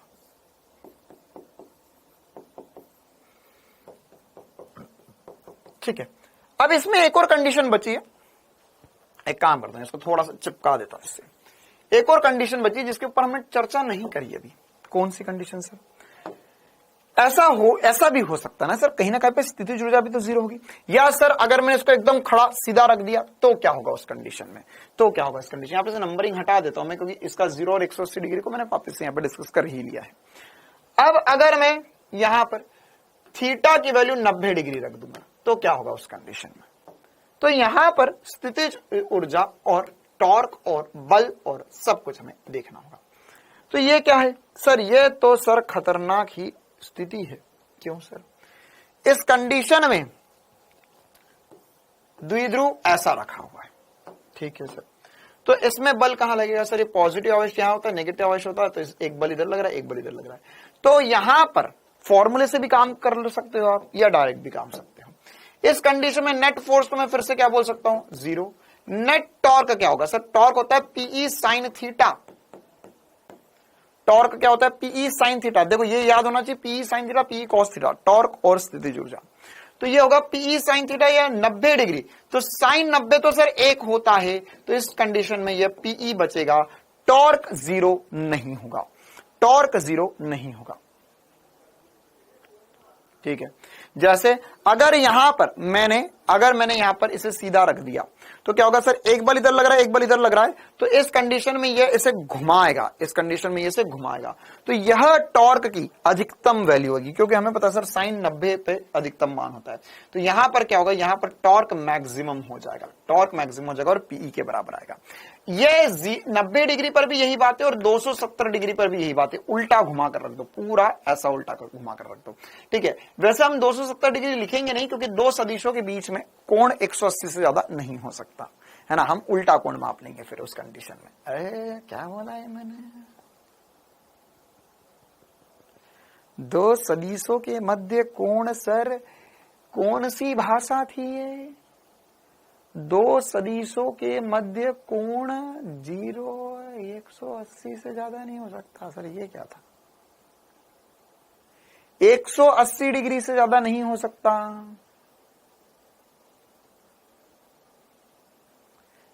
ये तो राज की बात है सर। देखो तो अब यहां पर स्थितिज ऊर्जा, अरे भाई 180 डिग्री नहीं, ज्यादा डिग्री कोण नहीं होता। वेक्टर में बात बताई थी। अगर आपने अगर इसको ऐसा घुमा के रख दिया तो अब आप ऐसा पूरा उल्टा कोण थोड़ा मारोगे, आप छोटा वाला कोण मापोगे। छोटा वाला कोण मापा जाता है दो सदिशों के मध्य हमेशा। अच्छा, स्थितिज ऊर्जा क्या होगी यहां पर इस कंडीशन में? स्थितिज ऊर्जा का फॉर्मूला होगा sir minus PE cos 90। Cos 90 0 होता है, तो स्थितिज ऊर्जा 0 होगी। लेकिन ये मिनिमम नहीं है, यहाँ पे मिनिमम कब होती है? मिनिमम होती है माइनस पीई, या मिनिमम होती है जब ये 0 डिग्री पर होता है, ठीक है। देखो हमने अभी तक जो पढ़ा था उसमें स्थितिज ऊर्जा जो है, हम अगर याद करो तो अब हम एक आवेश या दो आवेशों के मध्य बात करते थे तो हम बोलते थे कि स्थितिज ऊर्जा सर अनंत पे 0 है, और फिर यहां पर हम एक आवेश को लेकर आते जा रहे हैं, स्थितिज ऊर्जा बढ़ रही है घट रही है, वो सारी कहानी करते थे हम। लेकिन अब यहां पर हम क्या कर रहे हैं? यहां पर हमने अनंत पे स्थितिज ऊर्जा 0 नहीं मानी, क्योंकि यहां पे अनंत पे जाने की जरूरत नहीं है ना। तो इन कंडीशंस में से हमने बोला कि जब ये सीधा रखा हुआ है उस कंडीशन पे इस फॉर्मूले के हिसाब से स्थितिज ऊर्जा 0 होगी, स्थितिज ऊर्जा 0 होगी। मतलब कि मैं ऐसा बोल सकता हूं, इसमें मैं ऐसा बोल सकता हूं कि यहां पर मैक्सिमम और मिनिमम स्थितिज ऊर्जा में अंतर जो होगा, है ना। यहां पर एक और इंपॉर्टेंट सी बात मैं बोल सकता हूं, अगले पन्ने पे बोल देते हैं। द्विध्रुव में मैक्सिमम स्थितिज ऊर्जा माइनस मिनिमम स्थितिज ऊर्जा जो होगी वह होगा पीई माइनस पीई या 2 होगा, 2 होगा।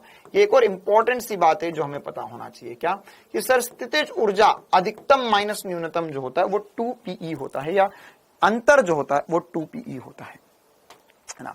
हो सकता है आपको कभी ध्यान से सुनना। चलो पहले तो बताओ इतनी बातें क्या सभी को समझ में आ गई? यहां तक किसी को कोई भी डाउट तो ही बात अब आगे जो बोल रहा हूं वो समझ में आएगी। यहां तक की बात क्लियर है?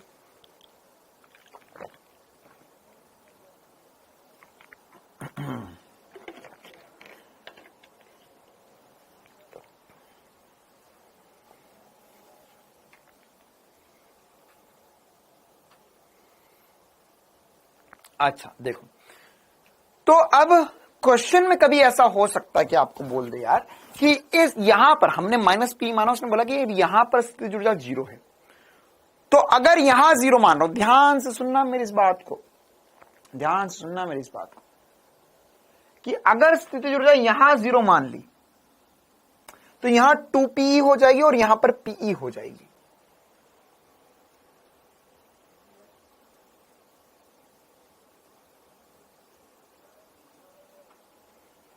स्थितिज ऊर्जा एक आपेक्षित राशि होती है।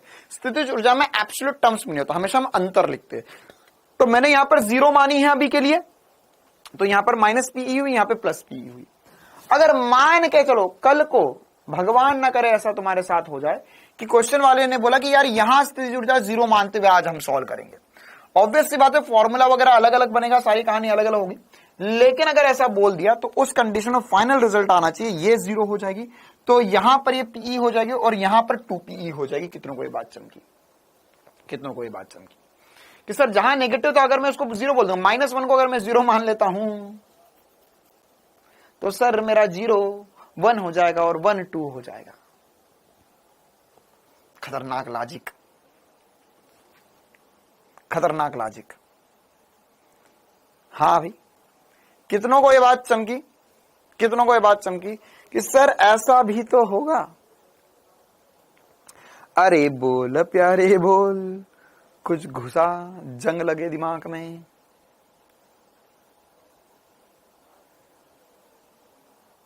नहीं आया, नहीं आया, नहीं आया, नहीं आया, नहीं आया, नहीं आया। अगर मान के चल चिंटू, मुन्नी और बबीता, अगर मैं ऐसा बोल रहा हूं कि चिंटू लास्ट है, मुन्नी सेकंड लास्ट है और बबीता थर्ड लास्ट है, तो अगर चिंटू एक कदम आगे बढ़ गया तो बबीता भी एक कदम आगे बढ़ेगी और मुन्नी भी एक कदम आगे बढ़ेगी। तो अगर अगर अगर अगर अगर अगर मैं कहूं कि यहां पर एक पहले -1 पे खड़ा था चिंटू, मुन्नी थी 0 पर और बबीता थी 1 पर, तो अगर चिंटू, मैं बोल रहा हूं कि अब चिंटू 0 पर आ चुका है, चिंटू अब हमारा 0 है, तो मुन्नी क्या होगी सर? मुन्नी 1 पर पहुंच जाएगी और बबीता 2 पर पहुंच जाएगी। आई बात समझ में? क्योंकि अब जो -1 था उसको मैं 0 बोलता तो 0 वाला 1 हो जाएगा और 1 वाला 2 हो जाएगा।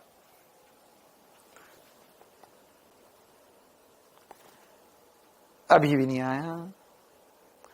अरे आया कुछ समझ में? क्लियर है मामला? हाँ तो एक एक आगे बढ़ जाएगा ना यार।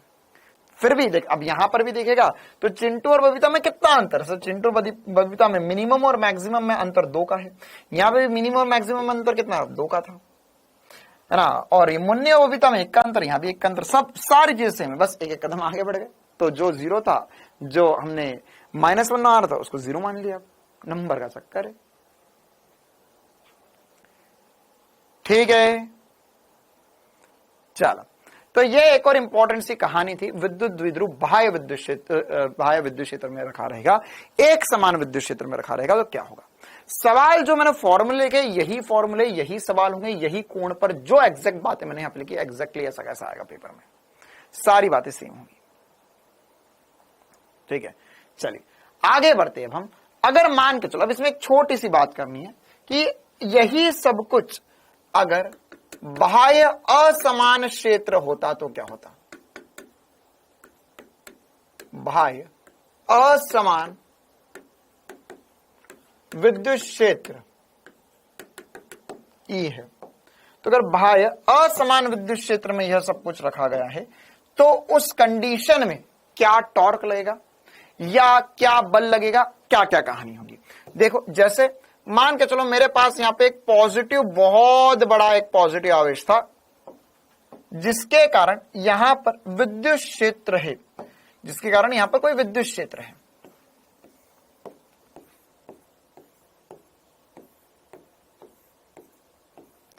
ठीक है। अब अगर इस बाह्य विद्युत क्षेत्र में मैंने एक द्विध्रुव रख दिया,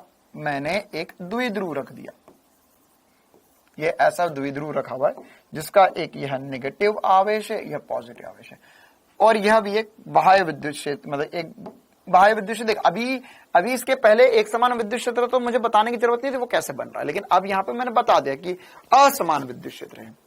तो इस कंडीशन पे इस पे बल लगेगा नहीं लगेगा, बलागुण लगेगा नहीं लगेगा, क्या क्या होगा ये बताना है हमें। ठीक है, अब ध्यान से सुनना इस चीज को। एक समान विद्युत क्षेत्र में मैं यहां पर देखता, मैं यहां पर देखता, मैं यहां पर देखता, यहां पर देखता, यहां पर देखता, यहां पर देखता, यहां पर देखता, यहां पर देखता, हर जगह विद्युत क्षेत्र समान था, ई कांस्टेंट था। तो ई इंटू क्यू में बल निकालता था तो विद्युत क्षेत्र समान था, तो नेट बल 0 हो गया। लेकिन अब जब बाह्य विद्युत क्षेत्र में रखा जाएगा और असमान विद्युत क्षेत्र में अगर हमारे पास आवेश रखा है, तो यहां पर इस नेगेटिव वाले आवेश पर क्या लगेगा सर? इस नेगेटिव वाले आवेश पर ये पॉजिटिव आयरन बल आगे की तरफ लगेगा, इसको अट्रैक्ट करेगा, और ये पॉजिटिव एक दूसरे को प्रतिकर्षित करेंगे। ये दो बल तो अभी भी लगेंगे ही लगेंगे, ये दो बल तो अभी भी लगेंगे ही लगेंगे, लेकिन चक्कर ये होगा सर जी, अब चक्कर ये होगा कि ये वाला बल और ये वाला बल बराबर नहीं होंगे। क्यों? क्योंकि सर ये यहां पर से देख, मान के चले बाह्य विद्युत क्षेत्र असमान विद्युत क्षेत्र, जैसे जैसे दूर जाएगा तो विद्युत क्षेत्र कम होता जाएगा। कुछ भेजे में बात घुसरेली है रे तेरी को, कि अगर यह असमान विद्युत क्षेत्र होगा सर जी, असमान विद्युत क्षेत्र होगा, तो उस कंडीशन में जैसे जैसे जैसे जैसे जैसे हम बाहर की तरफ जाएंगे तो विद्युत क्षेत्र तो घटता जाएगा। तो क्या मैं ऐसा बोल सकता हूं कि नेगेटिव वाले को ज्यादा विद्युत क्षेत्र मिलेगा, पॉजिटिव वाले को कम विद्युत क्षेत्र मिलेगा?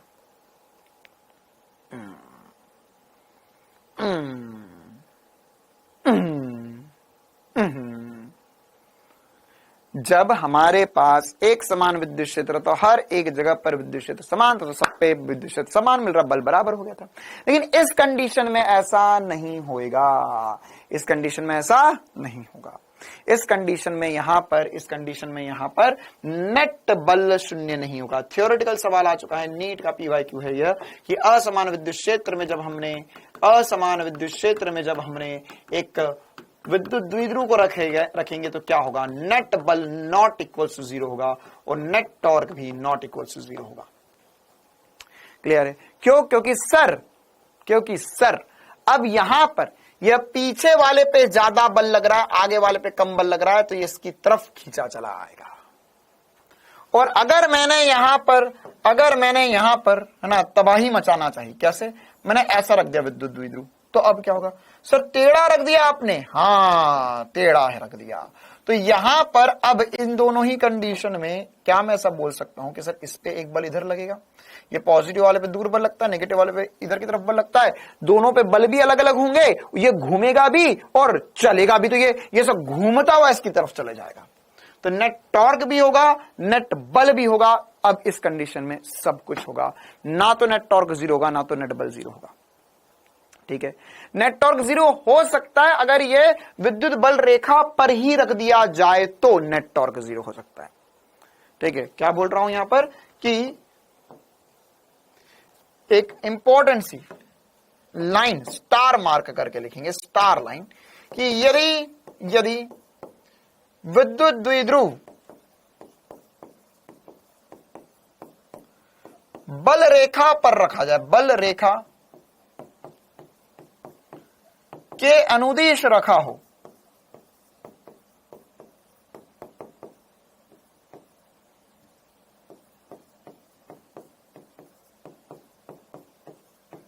तब रखा जाए, तब हम बोल सकते हैं कि नेट टॉर्क 0 होगा, वरना नेट टॉर्क 0 नहीं होगा। जैसे सर एग्जांपल से समझाओ इस चीज को कैसे समझ सकते हैं हम? मान के चलो यहां पर हमारे पास एक पॉजिटिव आवेश रखा हुआ था, इसके कारण विद्युत क्षेत्र जो था वो ऐसा था।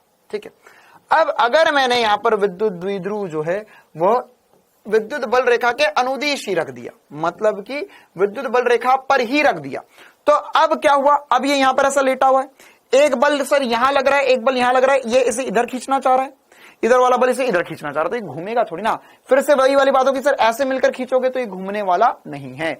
एग्जैक्ट ये कैसी बात होगी जब हमने टॉर्क में पढ़ी कि सर अगर आप इसे लेटा कर विद्युत क्षेत्र की दिशा में रख दोगे तो नेट टॉर्क तो 0 होगा। यहां पर नेट बल भी 0 था क्योंकि एक समान विद्युत क्षेत्र था, यहां पर नेट बल 0 नहीं होगा। तो इस कंडीशन में क्या होगा, इस कंडीशन में नेट बल नॉट इक्वल टू 0 लेकिन नेट टॉर्क इक्वल टू 0 हो जाएगा। क्या यह बात सभी को बहुत ही गहराई से है चमकती? क्लियर है मामला?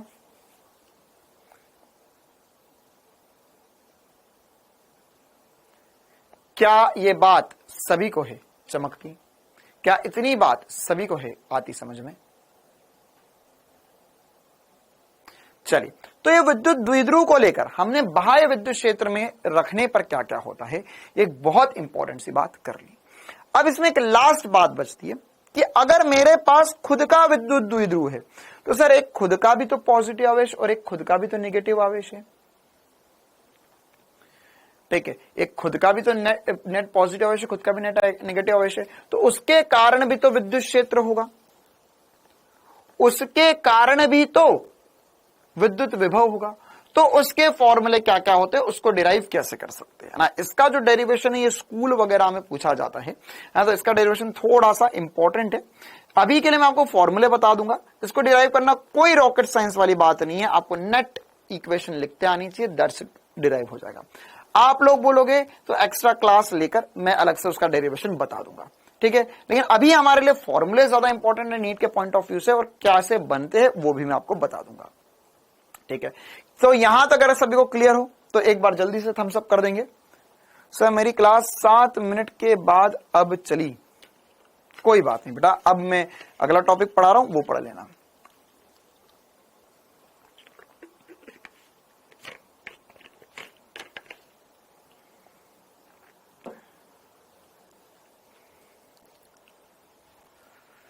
चलिए, तो अब बाह्य विद्युत क्षेत्र के बाद में अब खुद के विद्युत क्षेत्र की बात करते हैं।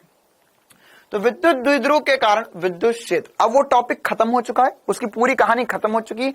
अब इस टॉपिक में उसका कोई काम नहीं है, कोई लेना देना नहीं है, अब पूरी बात नई सिरे से फिर से करना है। अब हमें अब नई बात होगी, ठीक है। अगर मान के चलो मेरे पास यहां पर एक विद्युत द्विध्रुव होगा, ये एक नेगेटिव आवेश है, एक पॉजिटिव आवेश है, तो इसके कारण विद्युत क्षेत्र की गणना कैसे कर सकते हैं, विद्युत क्षेत्र कैसे लिख सकते हैं, है ना। आप लोग चाहो तो मैं डेरिवेशन कर भी दूं अभी, है ना, हमें 10-15 मिनट ज्यादा लग जाएंगे बस डेरिवेशन करने में, बाकी आप चाहो तो मैं डायरेक्ट भी बता सकता हूं, ठीक है। या तीसरा रास्ता यह भी कि मैं डेरिवेशन की स्टार्टिंग स्टेप्स बता दूंगा, उसको सॉल्व करके आंसर लेकर आना है आपको, ठीक है। चलिए पहले तो समझ लेते करना क्या चाह रहे हैं हम, करना क्या चाह रहे हैं। अगर मान के चलो मेरे पास कोई भी एक विद्युत द्विध्रुव रखा हुआ है, ये एक नेगेटिव आवेश है, एक पॉजिटिव आवेश है, एक नेगेटिव आवेश है, पॉजिटिव आवेश है। आवेशों को मैं थोड़ा सा बड़ा कर देता हूं ताकि आपको समझ में आ जाए बात। ये एक पॉजिटिव आवेश है, ये एक नेगेटिव आवेश है, ये एक दूसरे से 12 दूरी पर रखे गए हैं। ध्यान से समझे अब इस बात को, ये एक दूसरे से 12 दूरी पर रखे। सर 12 दूरी पर क्यों रख दिया अब आपने, क्योंकि एक्चुअल में क्या करना है, मुझे क्या करना है, मुझे यहां पर एक नेगेटिव आवेश रखना है, एक पॉजिटिव आवेश रखना है, और इस विद्युत द्विध्रुव से किसी दूरी r पर विद्युत क्षेत्र देखना है, किसी दूरी r पर विद्युत क्षेत्र देखना है। जैसे अगर मान के चलो यहां पर एक विद्युत द्विध्रुव रखा हुआ है, यह नेगेटिव से पॉजिटिव और विद्युत क्षेत्र विद्युत द्विध्रुव की दिशा होती है, ये विद्युत द्विध्रुव रखा हुआ है। अब इसके कारण मुझे विद्युत क्षेत्र पता करना है, हो सकता है यहां पर पता करना हो सकता है इसके लंबवत किसी बिंदु पे पता करना हो सकता है यहां कहीं पता करना हो। तो सबसे पहले ये देख लेते कि अगर इसके अक्ष के अनुदिश ही किसी भी बिंदु पर मुझे विद्युत क्षेत्र की गणना करनी हो तो क्या कैसे कर सकता हूं, अक्ष के लंबवत किसी बिंदु पर विद्युत क्षेत्र की गणना करनी हो तो कैसे कर सकता हूं, और किसी रैंडम बिंदु पर यहां पर विद्युत क्षेत्र की गणना करनी है तो कैसे कर सकता हूं। तो यहां पर अलग अलग स्थितियां होती है। सबसे पहली स्थिति के बारे में जो हम पता कर रहे हैं वो क्या होती है, यह अक्ष पर स्थित किसी बिंदु पर विद्युत क्षेत्र की गणना कर रहे हैं। मतलब कि यहां पे विद्युत द्विध्रुव रखा हुआ है, इसके अक्ष पर यहां पर कोई एक बिंदु होगा तो उसके कारण विद्युत क्षेत्र कितना होगा और किस दिशा में होगा और क्या क्या इंपॉर्टेंट सी बात होगी।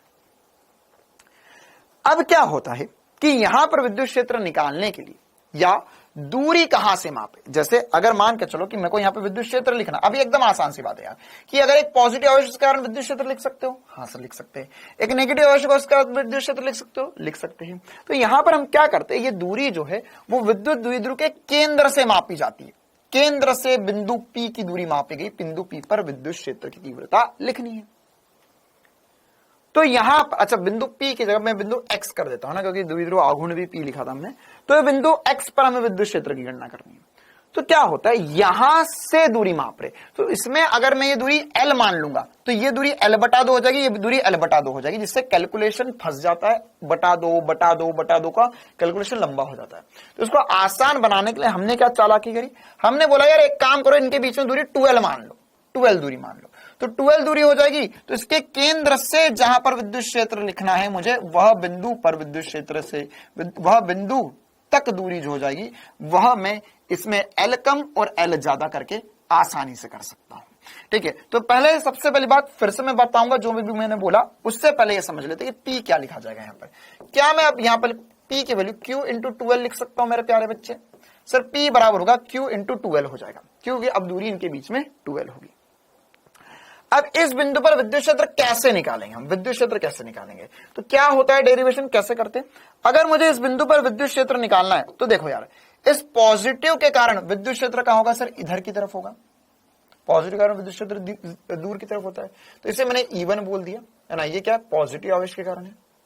इसी प्रकार से नेगेटिव आवेश के कारण विद्युत क्षेत्र इस दिशा में होगा, तो ये माइनस हो गया विद्युत क्षेत्र, इसे E2 बोल दिया मैंने। तो नेट विद्युत क्षेत्र क्या होगा, जोड़ेंगे घटाएंगे क्या होगा? तो सर नेट विद्युत क्षेत्र को घटाना होगा, तो यहां पर लिखेंगे हम E1 माइनस E2। अच्छा, अब E1 माइनस E2 क्या होगा? ये हो जाएगा सर, इस वाले के कारण इस बिंदु पे विद्युत क्षेत्र लिखना है, तो हो जाएगा KQ अपॉन में विद्युत क्षेत्र होता है KQ बाय दूरी का वर्ग। तो ये दूरी कितनी है सर, ये दूरी कितनी है? तो देख, अगर मैंने यहां पर क्वेश्चन में बोला था, देखो क्वेश्चन में बोलेगा विद्युत द्विध्रुव से R दूरी पर किसी बिंदु पर विद्युत क्षेत्र की गणना कीजिए। तो हमेशा दूरी कहां से मापता है? विद्युत द्विध्रुव के केंद्र से दूरी मापी जाती है।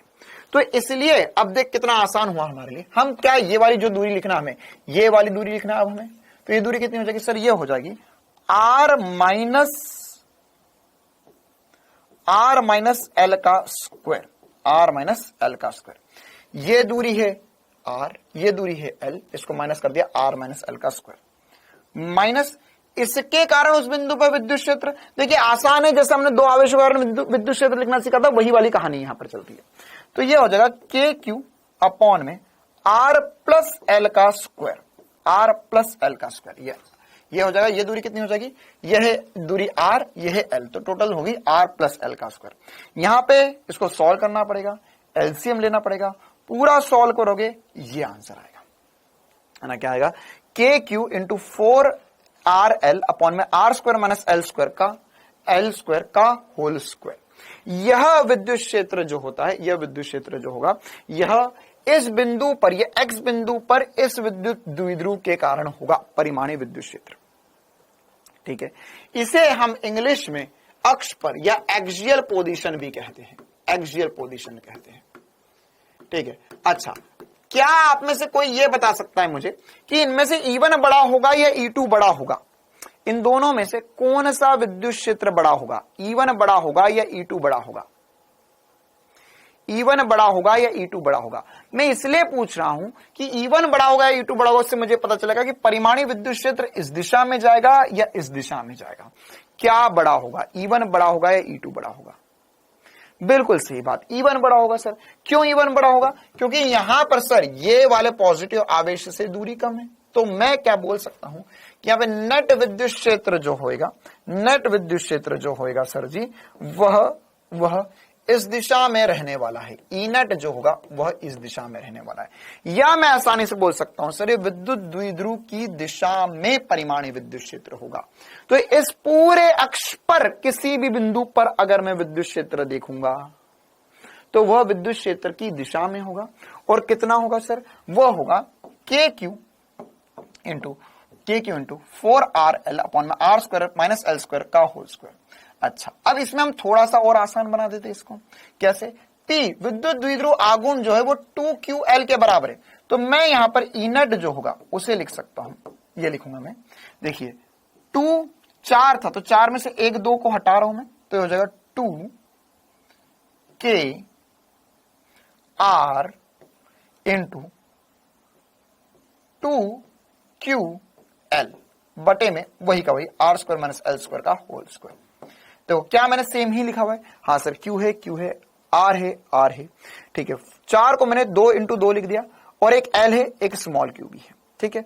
क्यों किया? कि मैं 2QL को P लिख दूंगा। तो यहां से अल्टीमेटली मेरे पास जो फॉर्मूला बना, और जो मैं हमेशा के लिए ध्यान रखना है मुझे, क्या कि नेट विद्युत क्षेत्र जो होगा सर, विद्युत द्विध्रुव के कारण नेट विद्युत क्षेत्र जो होगा वो हो जाएगा 2kpr अपॉन में, ये हो जाएगा 2kpr, इधर ही लिख देता हूं, 2kpr अपॉन में R square minus L square का होल स्क्वायर। यह विद्युत क्षेत्र अक्षीय स्थिति पर होगा। अक्षीय स्थिति पर विद्युत क्षेत्र की तीव्रता जो होगी वो 2kpr अपॉन में R square minus L square का होल स्क्वायर होगा। ये फॉर्मूला आपको आधी नींद में भी याद होना चाहिए, बहुत बहुत इंपॉर्टेंट फॉर्मूला। आज फिर से अभी एक बार आप लोग खड़े होंगे, आज फिर से एक बार आप खड़े होंगे, एक पैर अपना ऊपर करेंगे, एक पैर पर खड़े होंगे, जल्दी से खड़े हो जाओ सभी, एक पैर पर खड़े हो जाओ और फिर से हाथ जोड़ो और प्रण लो।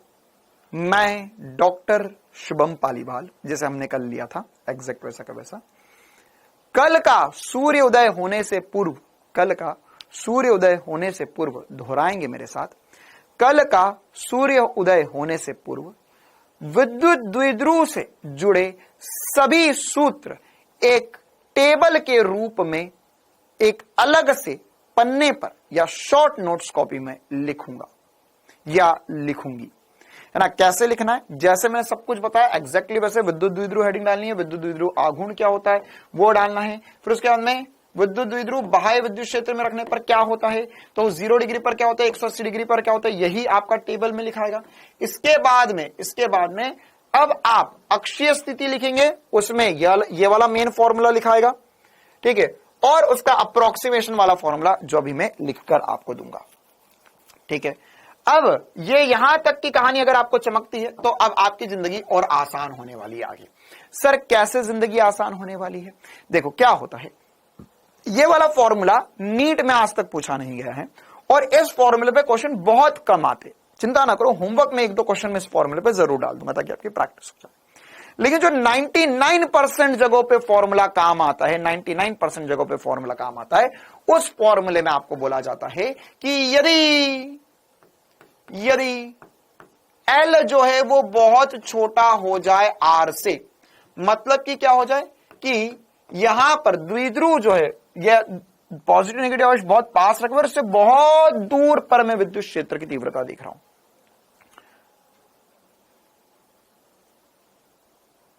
हां, अब नीचे पांव रख सकते हो और ये 90% केसेस में ऐसा ही होगा, 90% केसेस में ऐसा ही होगा।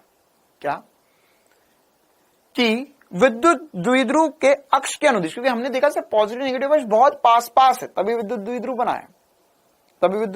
है, तो अक्ष के अनुदिश विद्युत क्षेत्र की गणना करेंगे हम। तो यहां पर सर अगर L बहुत छोटा हो गया तो R square minus L square में L 0 हो जाएगा, क्योंकि बहुत, अगर ऐसा मानना है यार, यहां लिखा हुआ है 1 मीटर का स्क्वायर, यहां लिखा हुआ है 1 मिलीमीटर का स्क्वायर, तो 1 मीटर का स्क्वायर 1 मीटर होगा, 1 मिलीमीटर का स्क्वायर उसमें से माइनस करेगा सर, बहुत ही छोटी वैल्यू आएगी।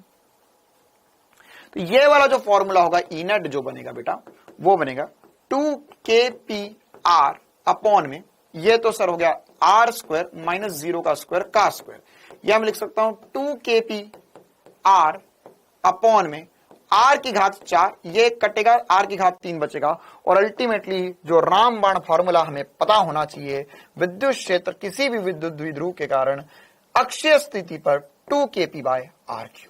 बहुत बहुत ज्यादा इंपॉर्टेंट फॉर्मूला, नीट में सीधा यह फॉर्मूला पूछा गया है कि विद्युत क्षेत्र किसके व्यक्तिक्रमानुपाती होता है विद्युत द्विध्रुव के कारण, r³ के व्यक्तिक्रमानुपाती होता है, r³ के व्यक्तिक्रमानुपाती होता है ना। और सबसे इंपॉर्टेंट बातों में से एक और इंपॉर्टेंट बात, क्या स्टार पॉइंट करके लिखेंगे कि विद्युत क्षेत्र की दिशा अक्षीय स्थिति पर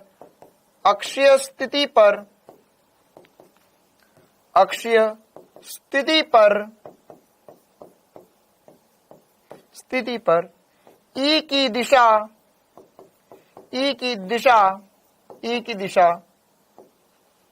दिशा P की दिशा में होती है, P की दिशा में होती है।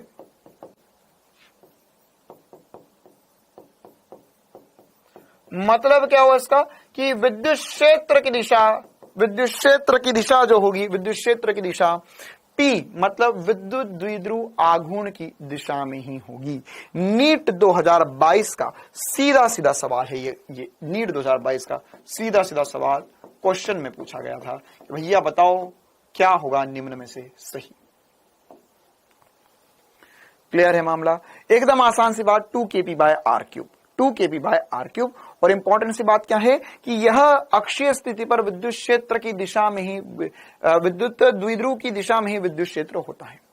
अच्छा, अब कितने बच्चों को याद है आगे बढ़ने से पहले कि सर बिंदु आवेश के लिए आपने के क्यू बाय आर स्क्वायर पढ़ाया था? बिंदु आवेश के लिए क्या देखा था? के क्यू बाय आर स्क्वायर पढ़ाया था, के क्यू बाय आर स्क्वायर पढ़ाया था। तो सर वहां तो आर स्क्वायर था, यहां तो आर क्यूब हो गया। तो यह फॉर्मूला विमीय रूप से गलत है, यह फॉर्मूला विमीय रूप से गलत है।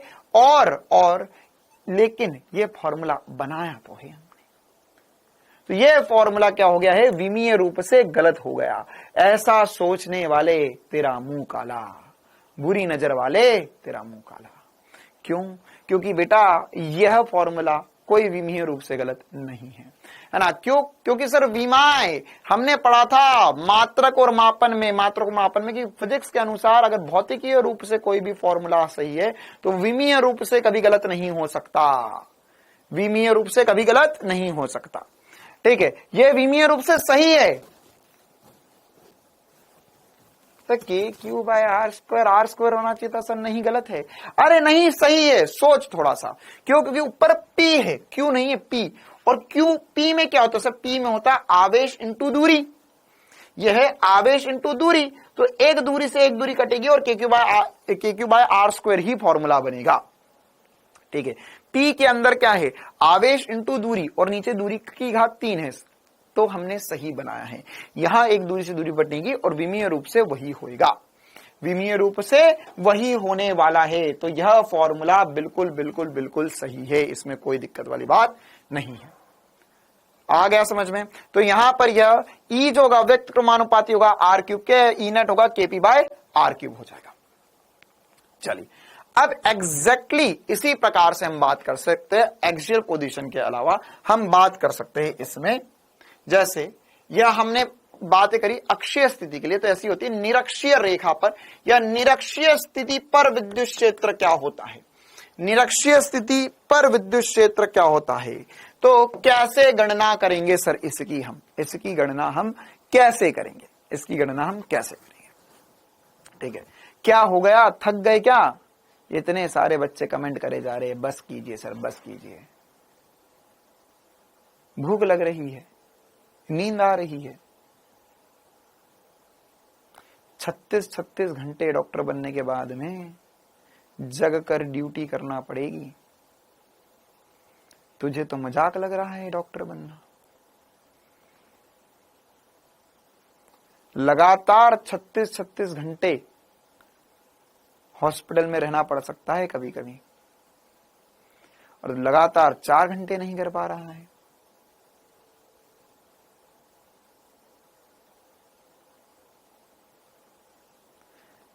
चलो देखो, तो विद्युत द्विध्रुव अगर निरक्षीय स्थिति पर बात होगी तो क्या होगा? निरक्षीय स्थिति पर क्या होगा? तो निरक्षीय स्थिति पर मतलब यह अक्ष के लंबवत किसी बिंदु पर देखना है हमें, है ना? अच्छा चलिए, ओके प्लीज, ठीक है। तो मैं यहां पर क्लास भी एंड कर देता हूं, है ना? मैं कल इसका डेरिवेशन भी करवा दूंगा, क्योंकि इसका भी डेरिवेशन, तो पिछले वाले का डेरिवेशन हो ही गया है।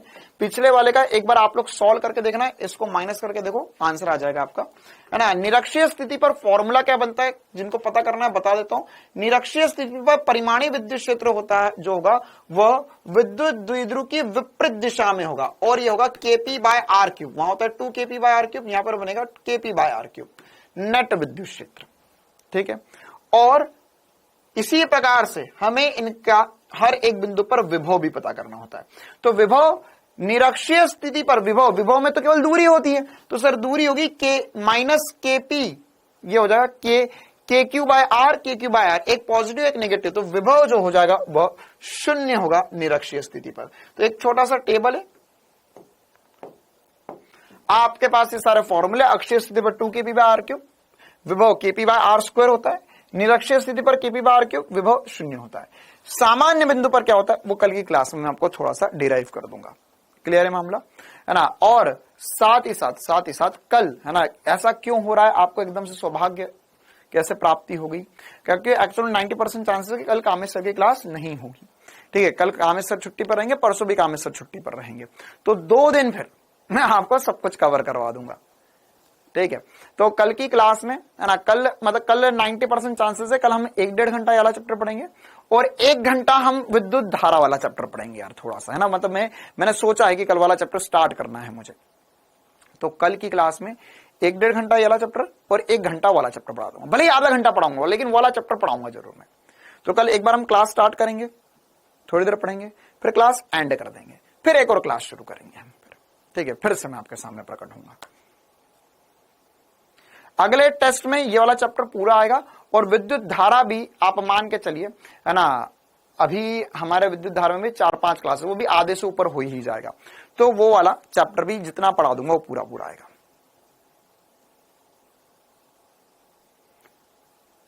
ठीक है, चलिए, तो हाँ भाई, तो आज की क्लास हम इतनी ही रखते हैं। हाँ, चैप्टर ऑलमोस्ट खत्म हो गया, बस 2-3 फॉर्मूले में, कल ये फॉर्मूले लिखे हुए आपके पास, ये चैप्टर खत्म हो गया है यहाँ पर।